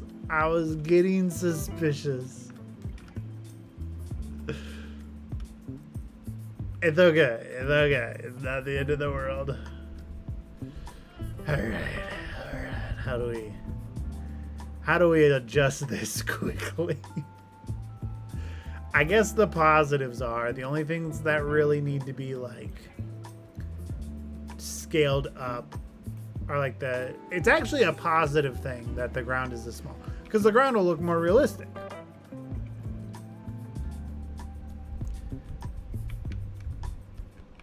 You know, it'll look like smaller little pebbles. So let's start with the log that he's supposed to be sitting on. There's a log on the ground in the hole in the ground in the bottom of the sea. I don't think that's copywritten, is it?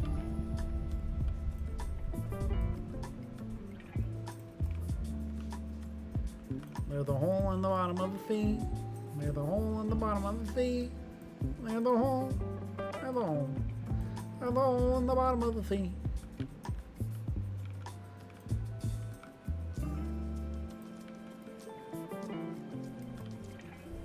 There, a bright fun along in a hole in the bottom of the sea. Bro, if that's copywritten, we're cooked. My whole reputation gone.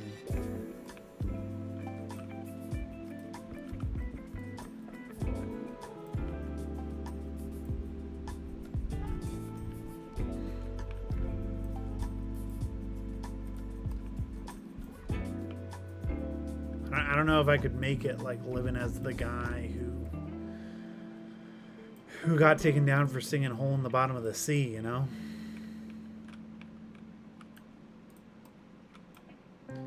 All right. Real talk. We're gonna figure out who the real gamers are out in here. Who here? And if you know, you know. If you don't know, I'm sorry, but you're not a real gamer. Who here has played the Larry the Cucumber Minnesota Cuke video game?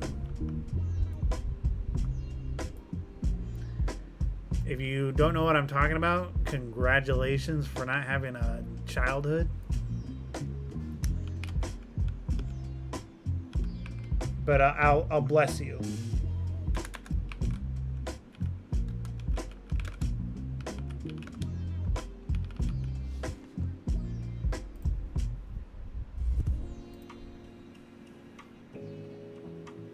All right. Oh wait, what is this? Fandom.com. Yo, it's on Amazon. Yo, hold up. This game is not worth $30.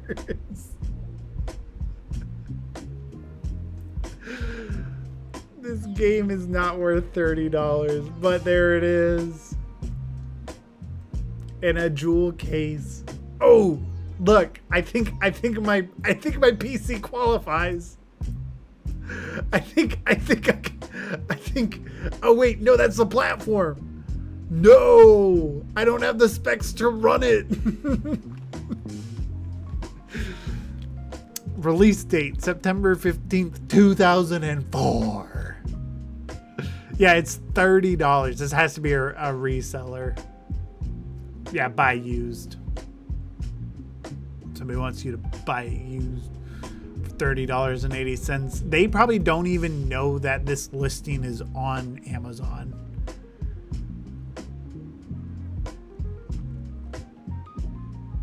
Who gave this less than a 5-star review? Hold up. Where are the 2-star? Oh my gosh. I bought the software to run on my desktop PC, but unfortunately it is running Windows 7 and this program will not run.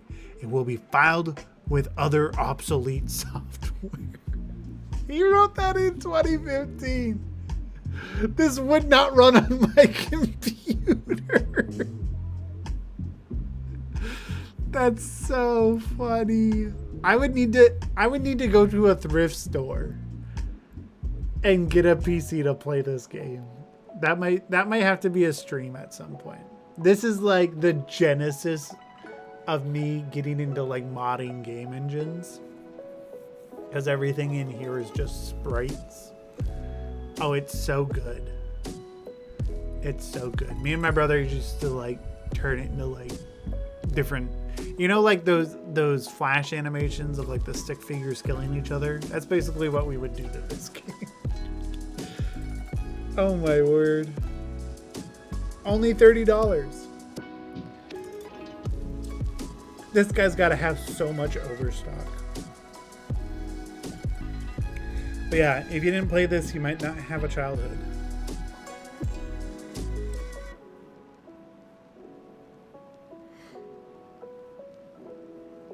I would probably literally have to get a computer and a monitor for that computer.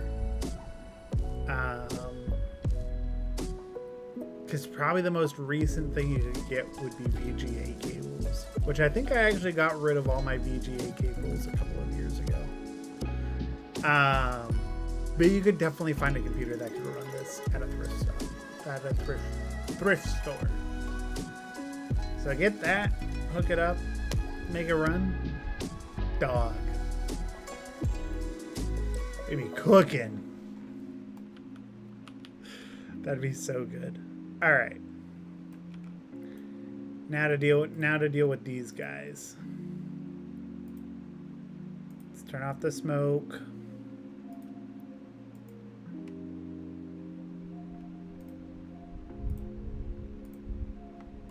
So these, I think we can just swoop.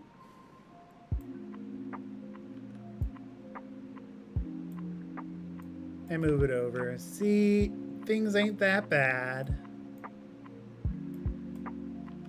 I will say it was the VFX that I was like, hold up. These are coming in. Why are these so big? These aren't supposed to be this big.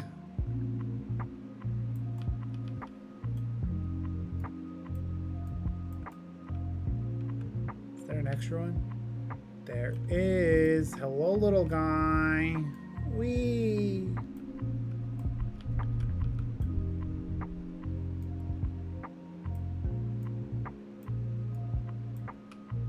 You want to know what else? All right, everybody throw out your like obscure childhood games. You want to see the games that made Plot Coalition?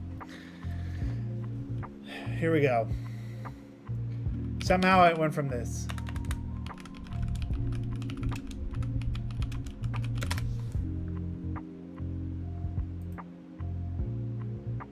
Oh my word, is this, can you play this?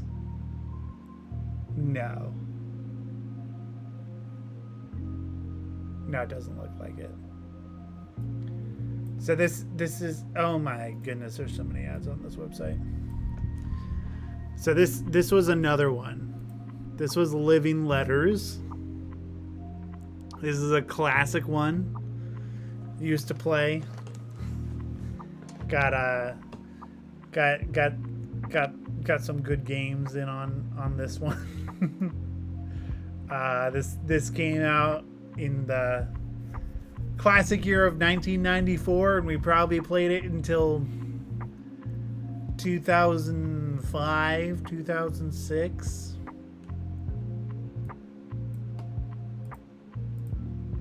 Then we got what was it called?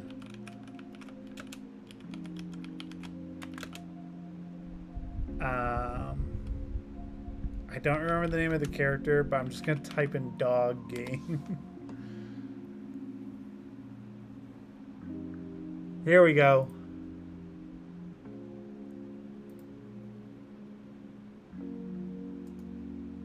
Is this it? Is this the one that I'm looking for?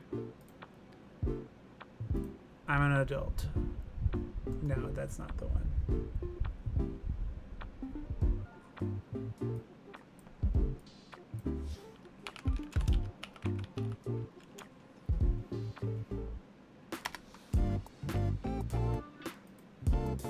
Here we go.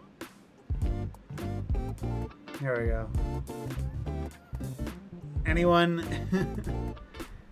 Anyone recognize this guy? Oh no, Carmen Sandiego is too edgy for my household. She could have seduced us. So then there's Jumpstart Junior, first grade. That was another classic in the house. Real gamers know. Real gamers know. Then we got what was like another classic from that era. We did Minnesota Cute, Living Letters, Jumpstart Junior. Oh,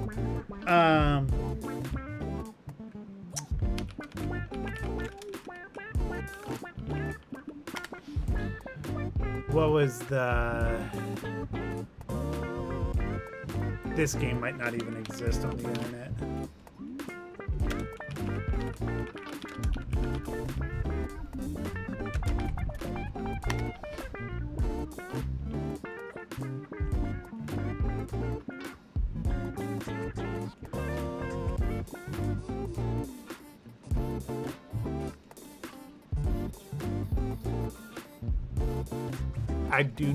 I don't.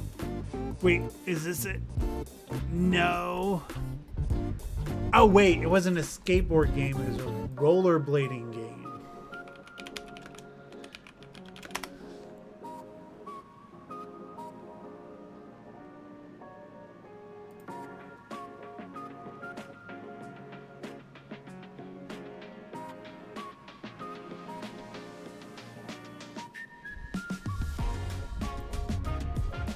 Oh, here we go. Roller typing. That's it. There it is. There it is. Another classic. Made me who I am today.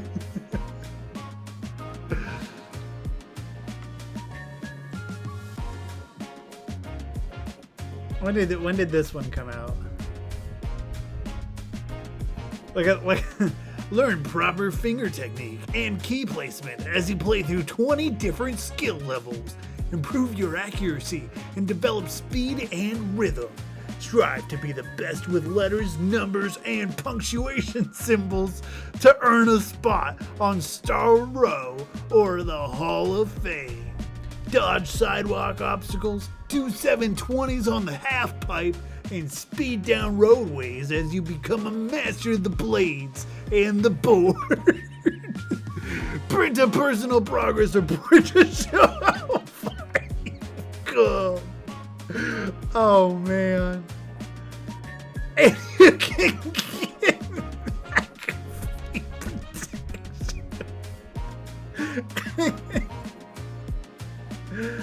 oh man. My dad swore by McAfee. We weren't allowed to play Club Penguin either because it connected to the internet. The first like internet game, or one of the early ones that I remember, was Quap, which I think is still online. Yep, there it is.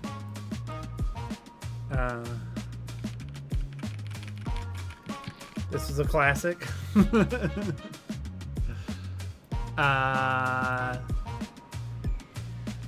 There are a few other ones, and then like there was the original Lego Star Wars, the original Call of Duty, the original Battlefield. I remember my dad brought those home from work one day because one of his coworkers gave them to him, and we played those pretty frequently. I'm trying to think if there was any more like obscure games from my childhood. There was the Lego Indiana Jones Lego side-scroller game, like on the Lego website. Let me see if there's still somewhere that has that. Lego Indiana Jones Flash game. See, it says the web game that you forgot on this YouTube video. I have not forgotten it. That lives with me.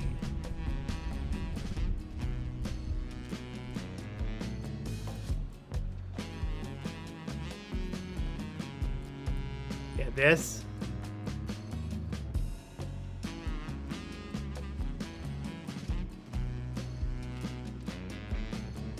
Yeah, the best part of the Lego website. 100%. They need to bring it back.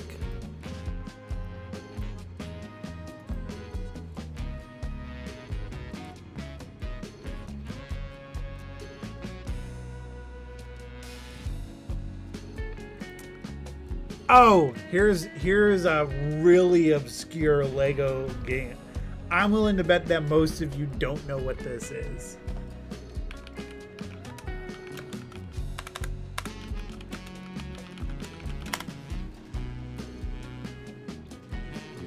Oh my word, this is so... Oh! You can get it on eBay. Let's go. Lego Alpha Team. We had this for the PC. We didn't have a Game Boy. Y'all, this game, revolutionary. These characters, iconic. An incredible one to say the least. This game and this franchise was something else.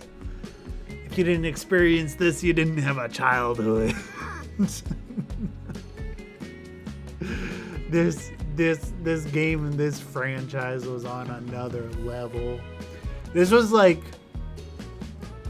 one of those, like, they did like Alpha Team, and then they did like Bionicle, which was like the same similar-esque, where it was like, what if it was like these like characters that were like elements.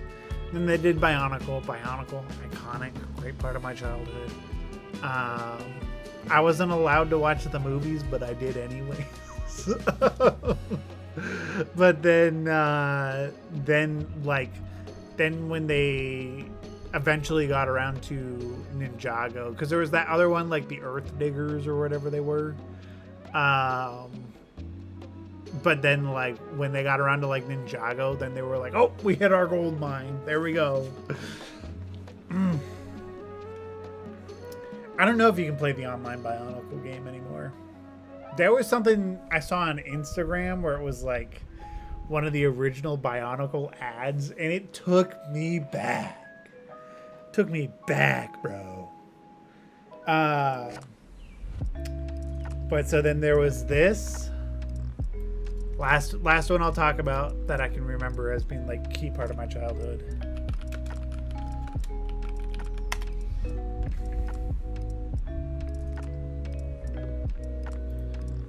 We'll go to Brickipedia.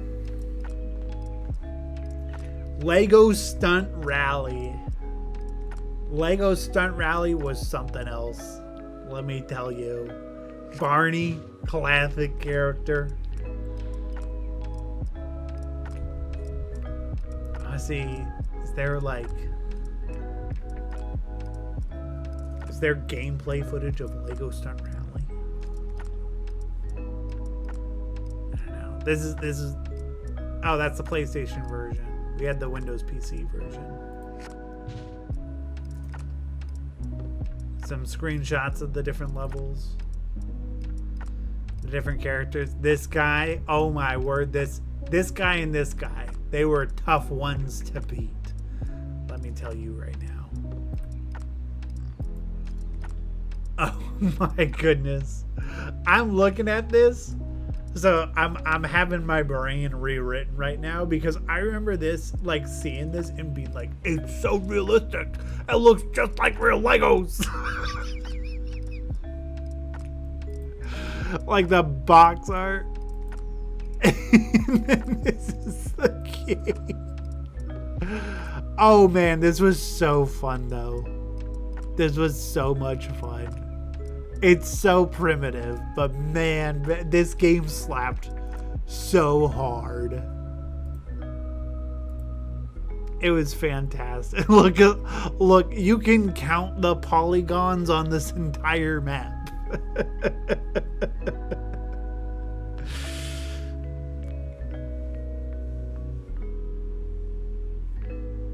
You remember watching videos of this game as a kid?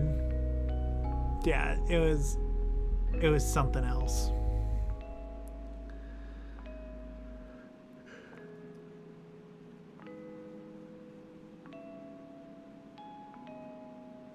Yeah, we never had a Game Boy or anything like that. I didn't get a console. Here we go. Ready?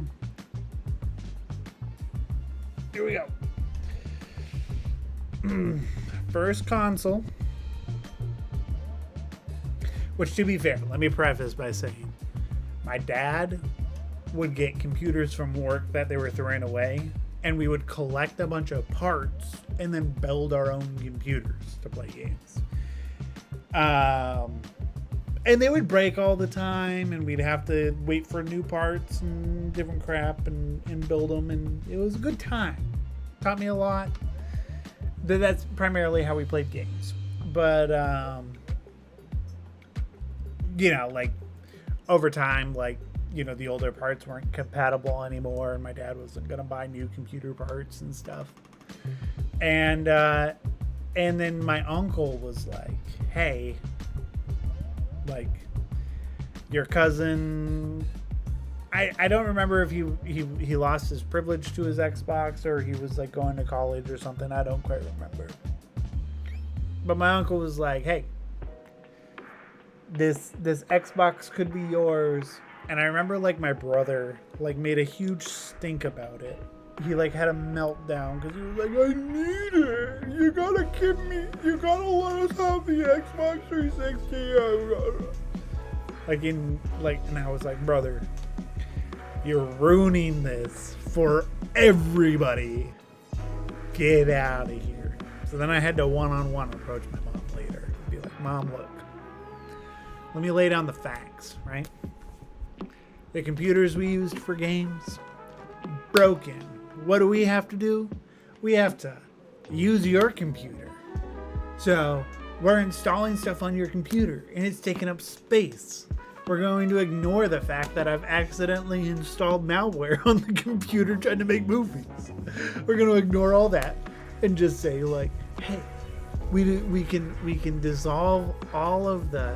I was like, games are getting bigger. It's becoming more of a thing, you know. There's all these different issues and stuff. I was like, it'd be like I laid out all these reasons, and I was like, and this is why we should get this Xbox 360. I was like, it's free. It comes with multiple controllers. Keep us out of your hair while you're working on stuff. I was like, wow, it makes sense, you know. and talked her into it. We got the Xbox, but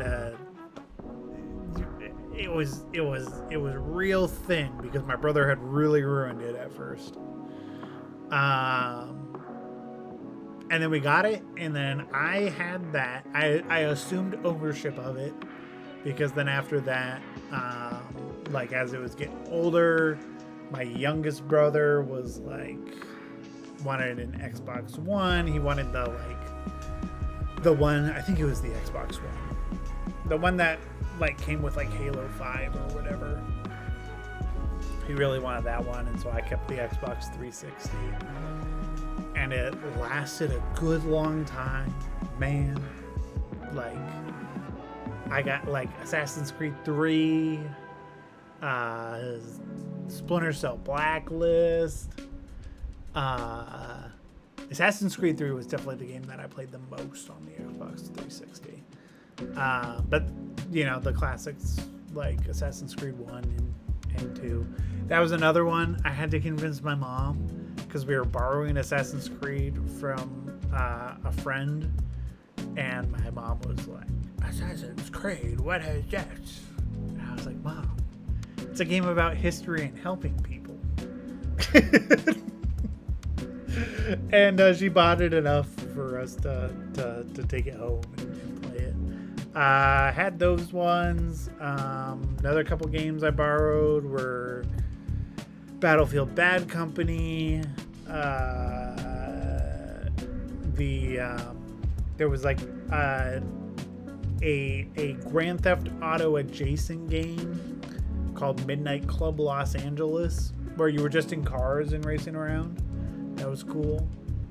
Need for Speed Drift? I don't remember quite which one it was. There's a Need for Speed game I got on there that was pretty solid. And yeah, there was some good stuff. I've been reminiscing about games for like almost 30 minutes now. We're supposed to be working on the episode. Let's grab our file. And put it back into place.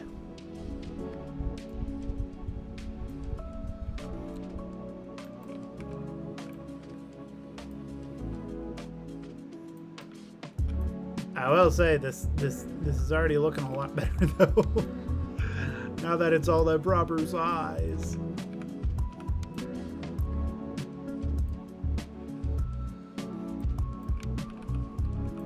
There we go.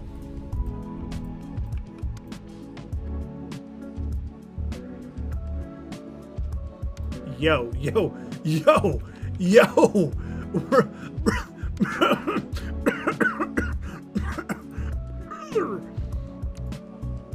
There we go. Fixed it.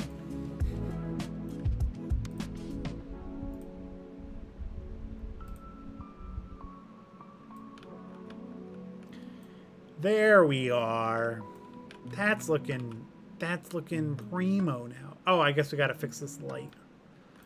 This light's in the wrong spot now.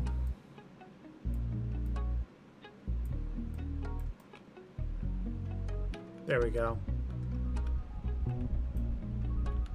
So even just for like this area, that's feeling good. And then we'll fill out with some grass just around here. Thought I was a goner. Nope. I read your message incorrectly, by the way. Definitely thought it said, thought you were a gooner. I was like, Mrs. Coalition on the live stream? Really?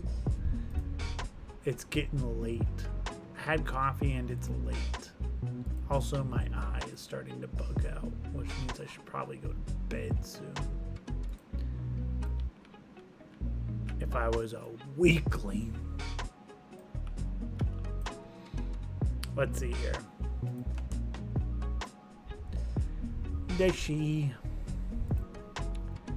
Let's get some foliage. Up in here, up in here.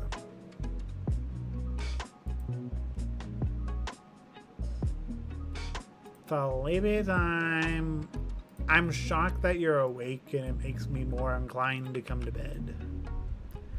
Ain't gonna lie there.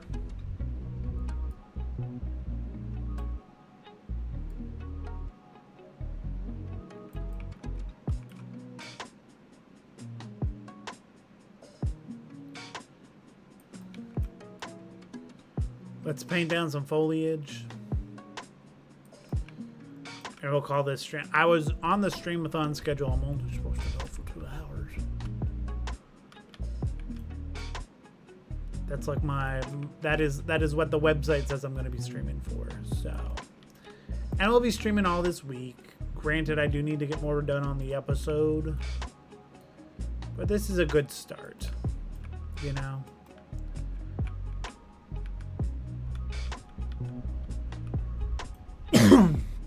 The flowers are actually kind of a nice touch. The flowers just bring some life to the place, you know? They just make it a little bit more lively.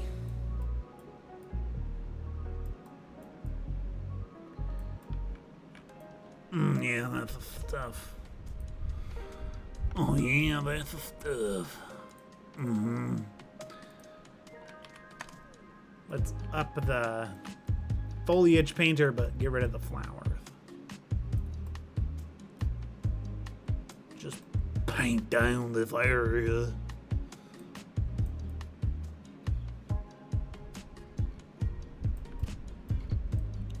Yippee!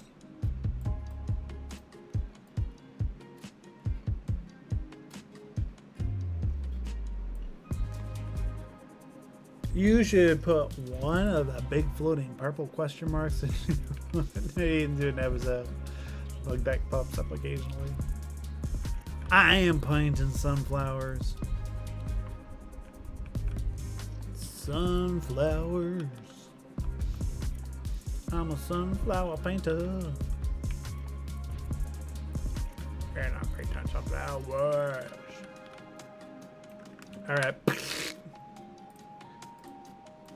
Yippee! It's our little theme. This took us way too long to make, but I did go on a tangent. A bit of a side quest, if you will. So it's understandable. But there we go. It's a nice little area. So I think for now that's going to work, especially as we do the animatic. Why did I come back and see Mrs. Coalition call you a goner? LOL. You missed a lot, Grape. You missed a lot. There's a lot that happened. But it's resolved now. Alright. Well, so. What do? We did 2 maps. 2 different levels. And then there's just one more that I have to build out. Well, technically 2 more because I also have to do like a daytime. You know what? We'll start the daytime level for the cave, which is literally going to be this. Watch this. Don't be alarmed. You're about to watch a master at work. What was this level's cave night? Cave day, it would be G. G.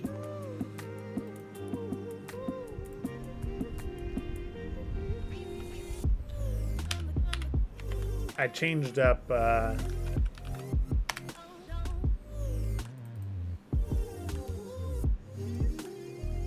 we'll call it G Cave Day. Make sure we got it right, you know. Oh my word, we're doing it again. Oh my Lanta. Somebody call the police. Gotta figure out what that bug's about. That bug's gonna get old real quick. Alright, so this is the one we built out last week on the live stream. Remember this area? Oh, it looks cool. Looks so wet. Well, now we need a daytime version of this. And for that, I'm gonna get rid of the rain.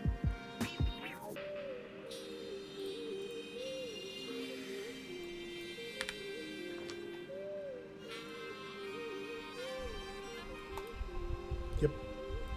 Get out of here.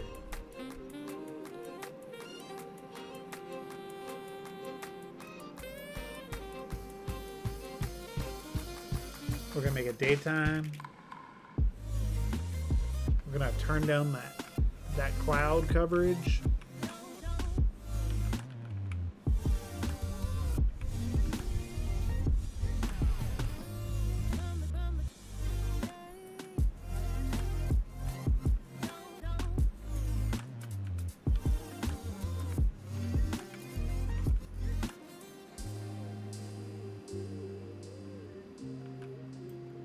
Let's actually yeah,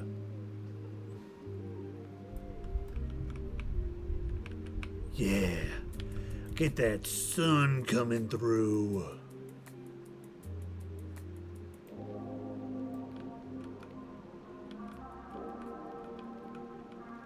We got those, oh, those nice shafts of light. Oh, it feels nice.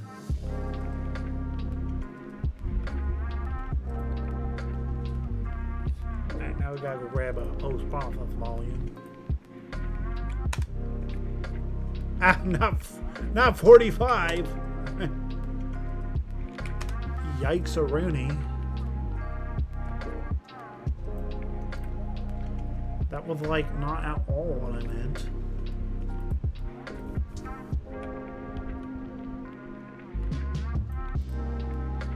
And I basically want to just go in and find these ones that are like, where I was like, alright, turn this up. Like put some rain on it. But now I'm like, don't put some rain on it. You know, don't make it feel so rainy. Did the cloud coverage return? What the hank?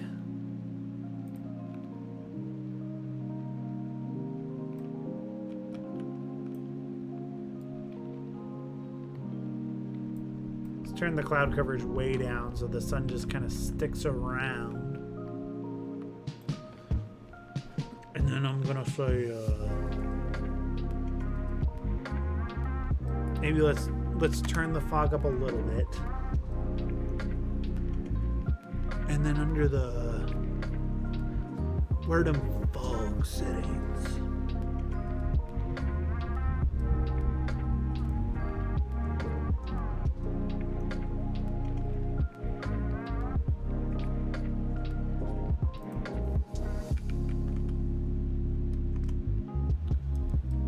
Let's turn them up a little bit in this map.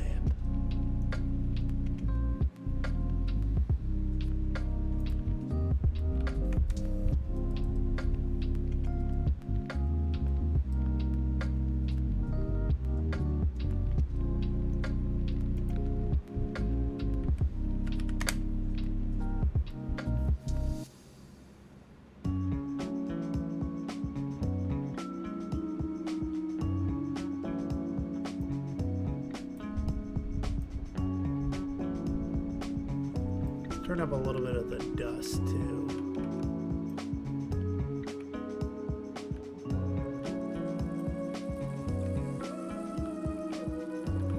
Just make this level kind of nasty with it.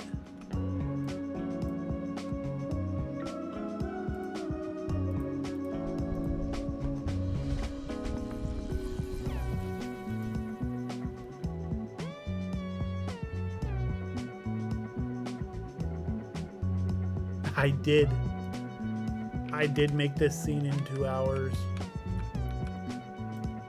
This is a true fact.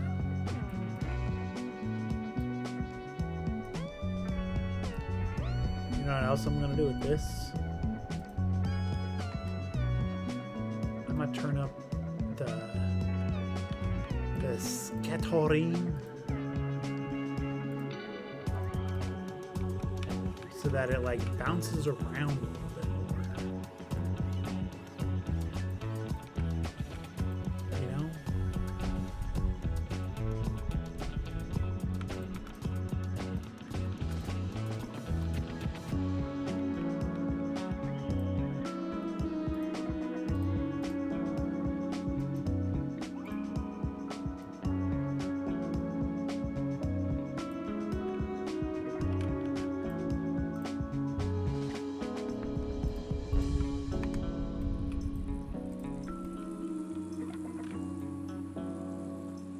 this, so we can like pump so much more light into here than what we could do when we did the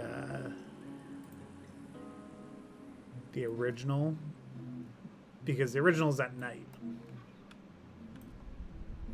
when we first get in here. So this definitely helps. And then we'll do this. We'll do a lot less of these falling rocks.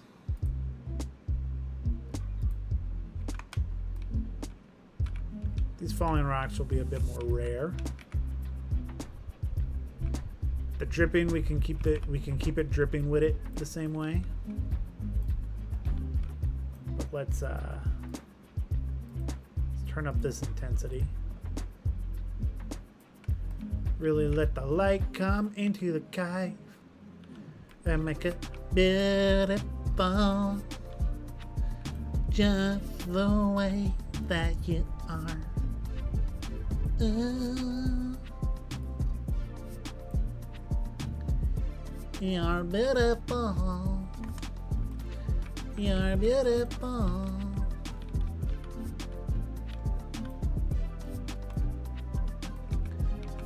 That looks pretty nice. There we go. Now we have like a daytime version of this cave that I can also continue to build on. But look, this is that juiciness of Unreal Engine 5. Let me tell you what. I did say it was sleepy time. I say it's sleepy time like an Ohio person says goodbye. I'm like, man, it's time for sleepy time. And then I like don't do anything for a little while. And then I'm like, okay, now it's really time for bed. And it's like 6 hours later. Just like someone from the Midwest. Just ask Grape. Chipotle! Sleep does prevent you from becoming Batman. See? See? This is what I be saying. Okay, I think the other thing I'm gonna maybe turn off before calling it quits on this one for now is maybe this option. I think it. Yeah, I think it was a little too much fog. It did look nice. I'm a sucker for fog, but I think it might have been a little too much. I think this is more appropriate, and it's making the other fog look a bit nicer. I actually might. So we'll turn that down. But then we'll turn up the base fog density.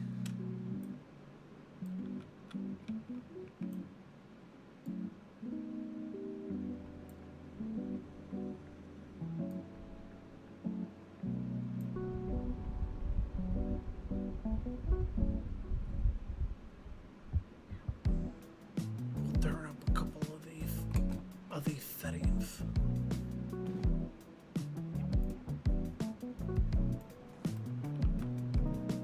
Just to make it feel nice.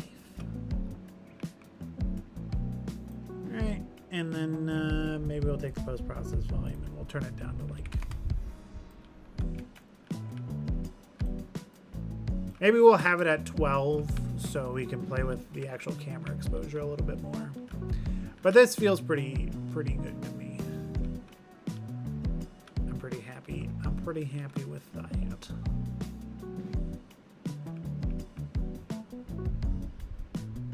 Wonder if I turn up the sun size.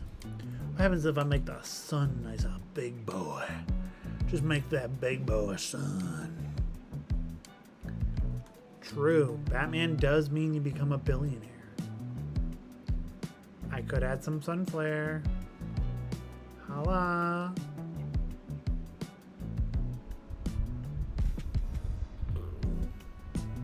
I can make the sun big. I could make the sun not very soft.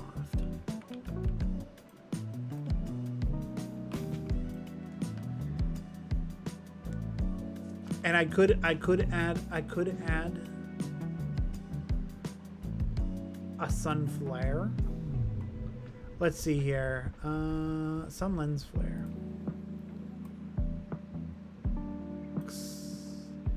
Ay, ay, ay. Wah, wah, wah. Ay, ay, ay. Wah, wah, wah, wah. I could also change up the bloom. Hit the bloom a little bit. Hit a little bit of that bloom. You know what I mean? Hit a little bit of that bloom. Change it from standard to convolution. Turn that sucker puppy up. Hit a little bit of that bloom. Just popping on that bloom. All right. I'm gonna call that good for now. I could add some more, but for now, I'm gonna call it good. All right. This is a good stopping point. We made some good progress tonight. I desperately need to get started on the animatic. That's going to have to wait for a little bit. Tomorrow we're going to be playing Mrs. Coalition's going to be playing Helldivers 2 for the first time ever. It's going to be the greatest. Let's see what we're up to. Refreshing the page.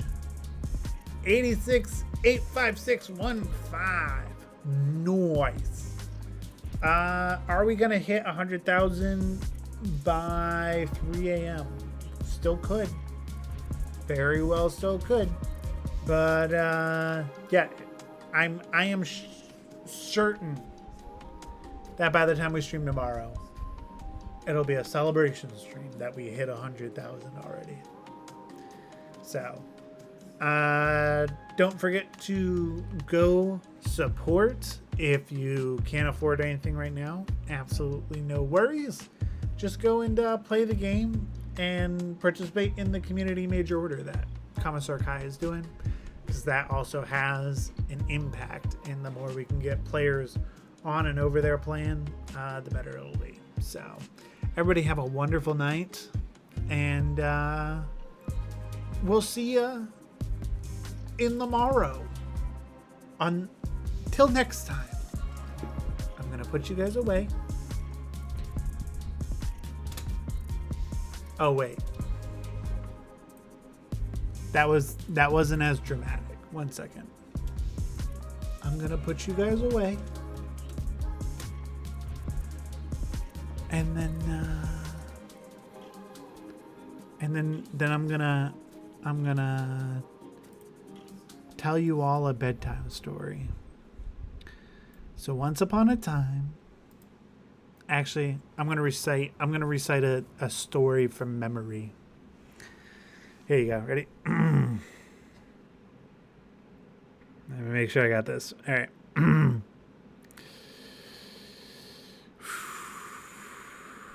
How does it start? Shoot. How's the start of the story go?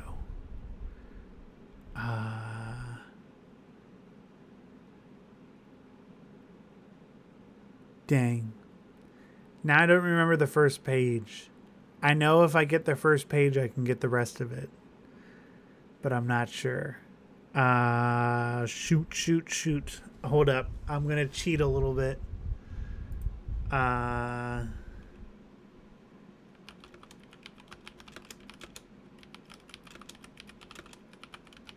right.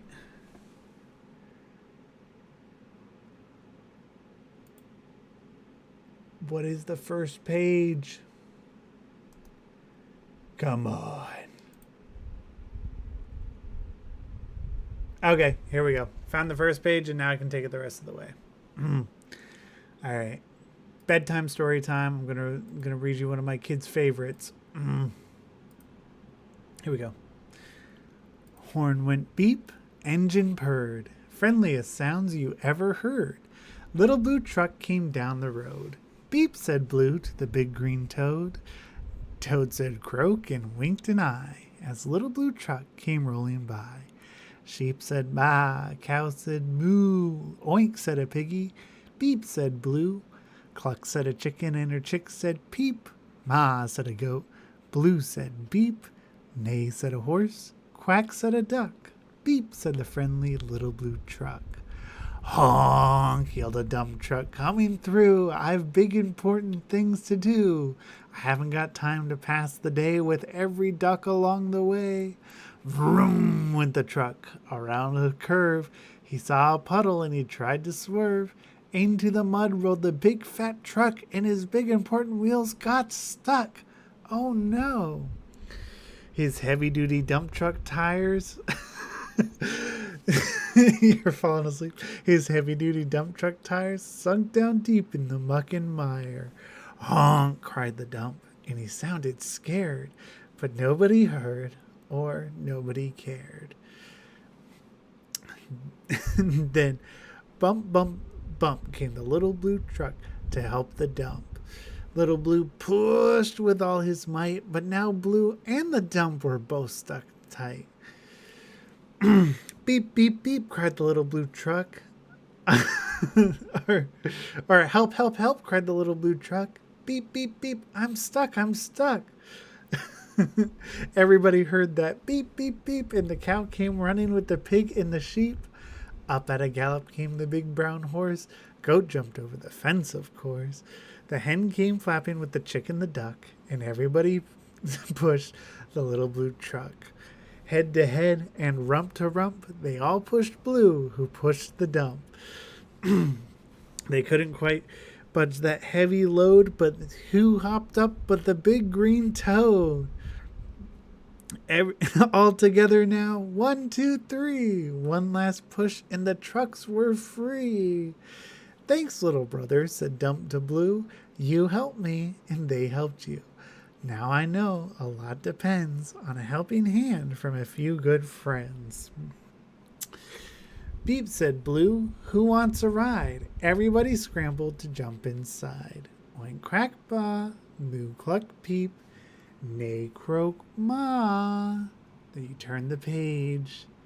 Beep, beep, beep. The end. Good night. I love you.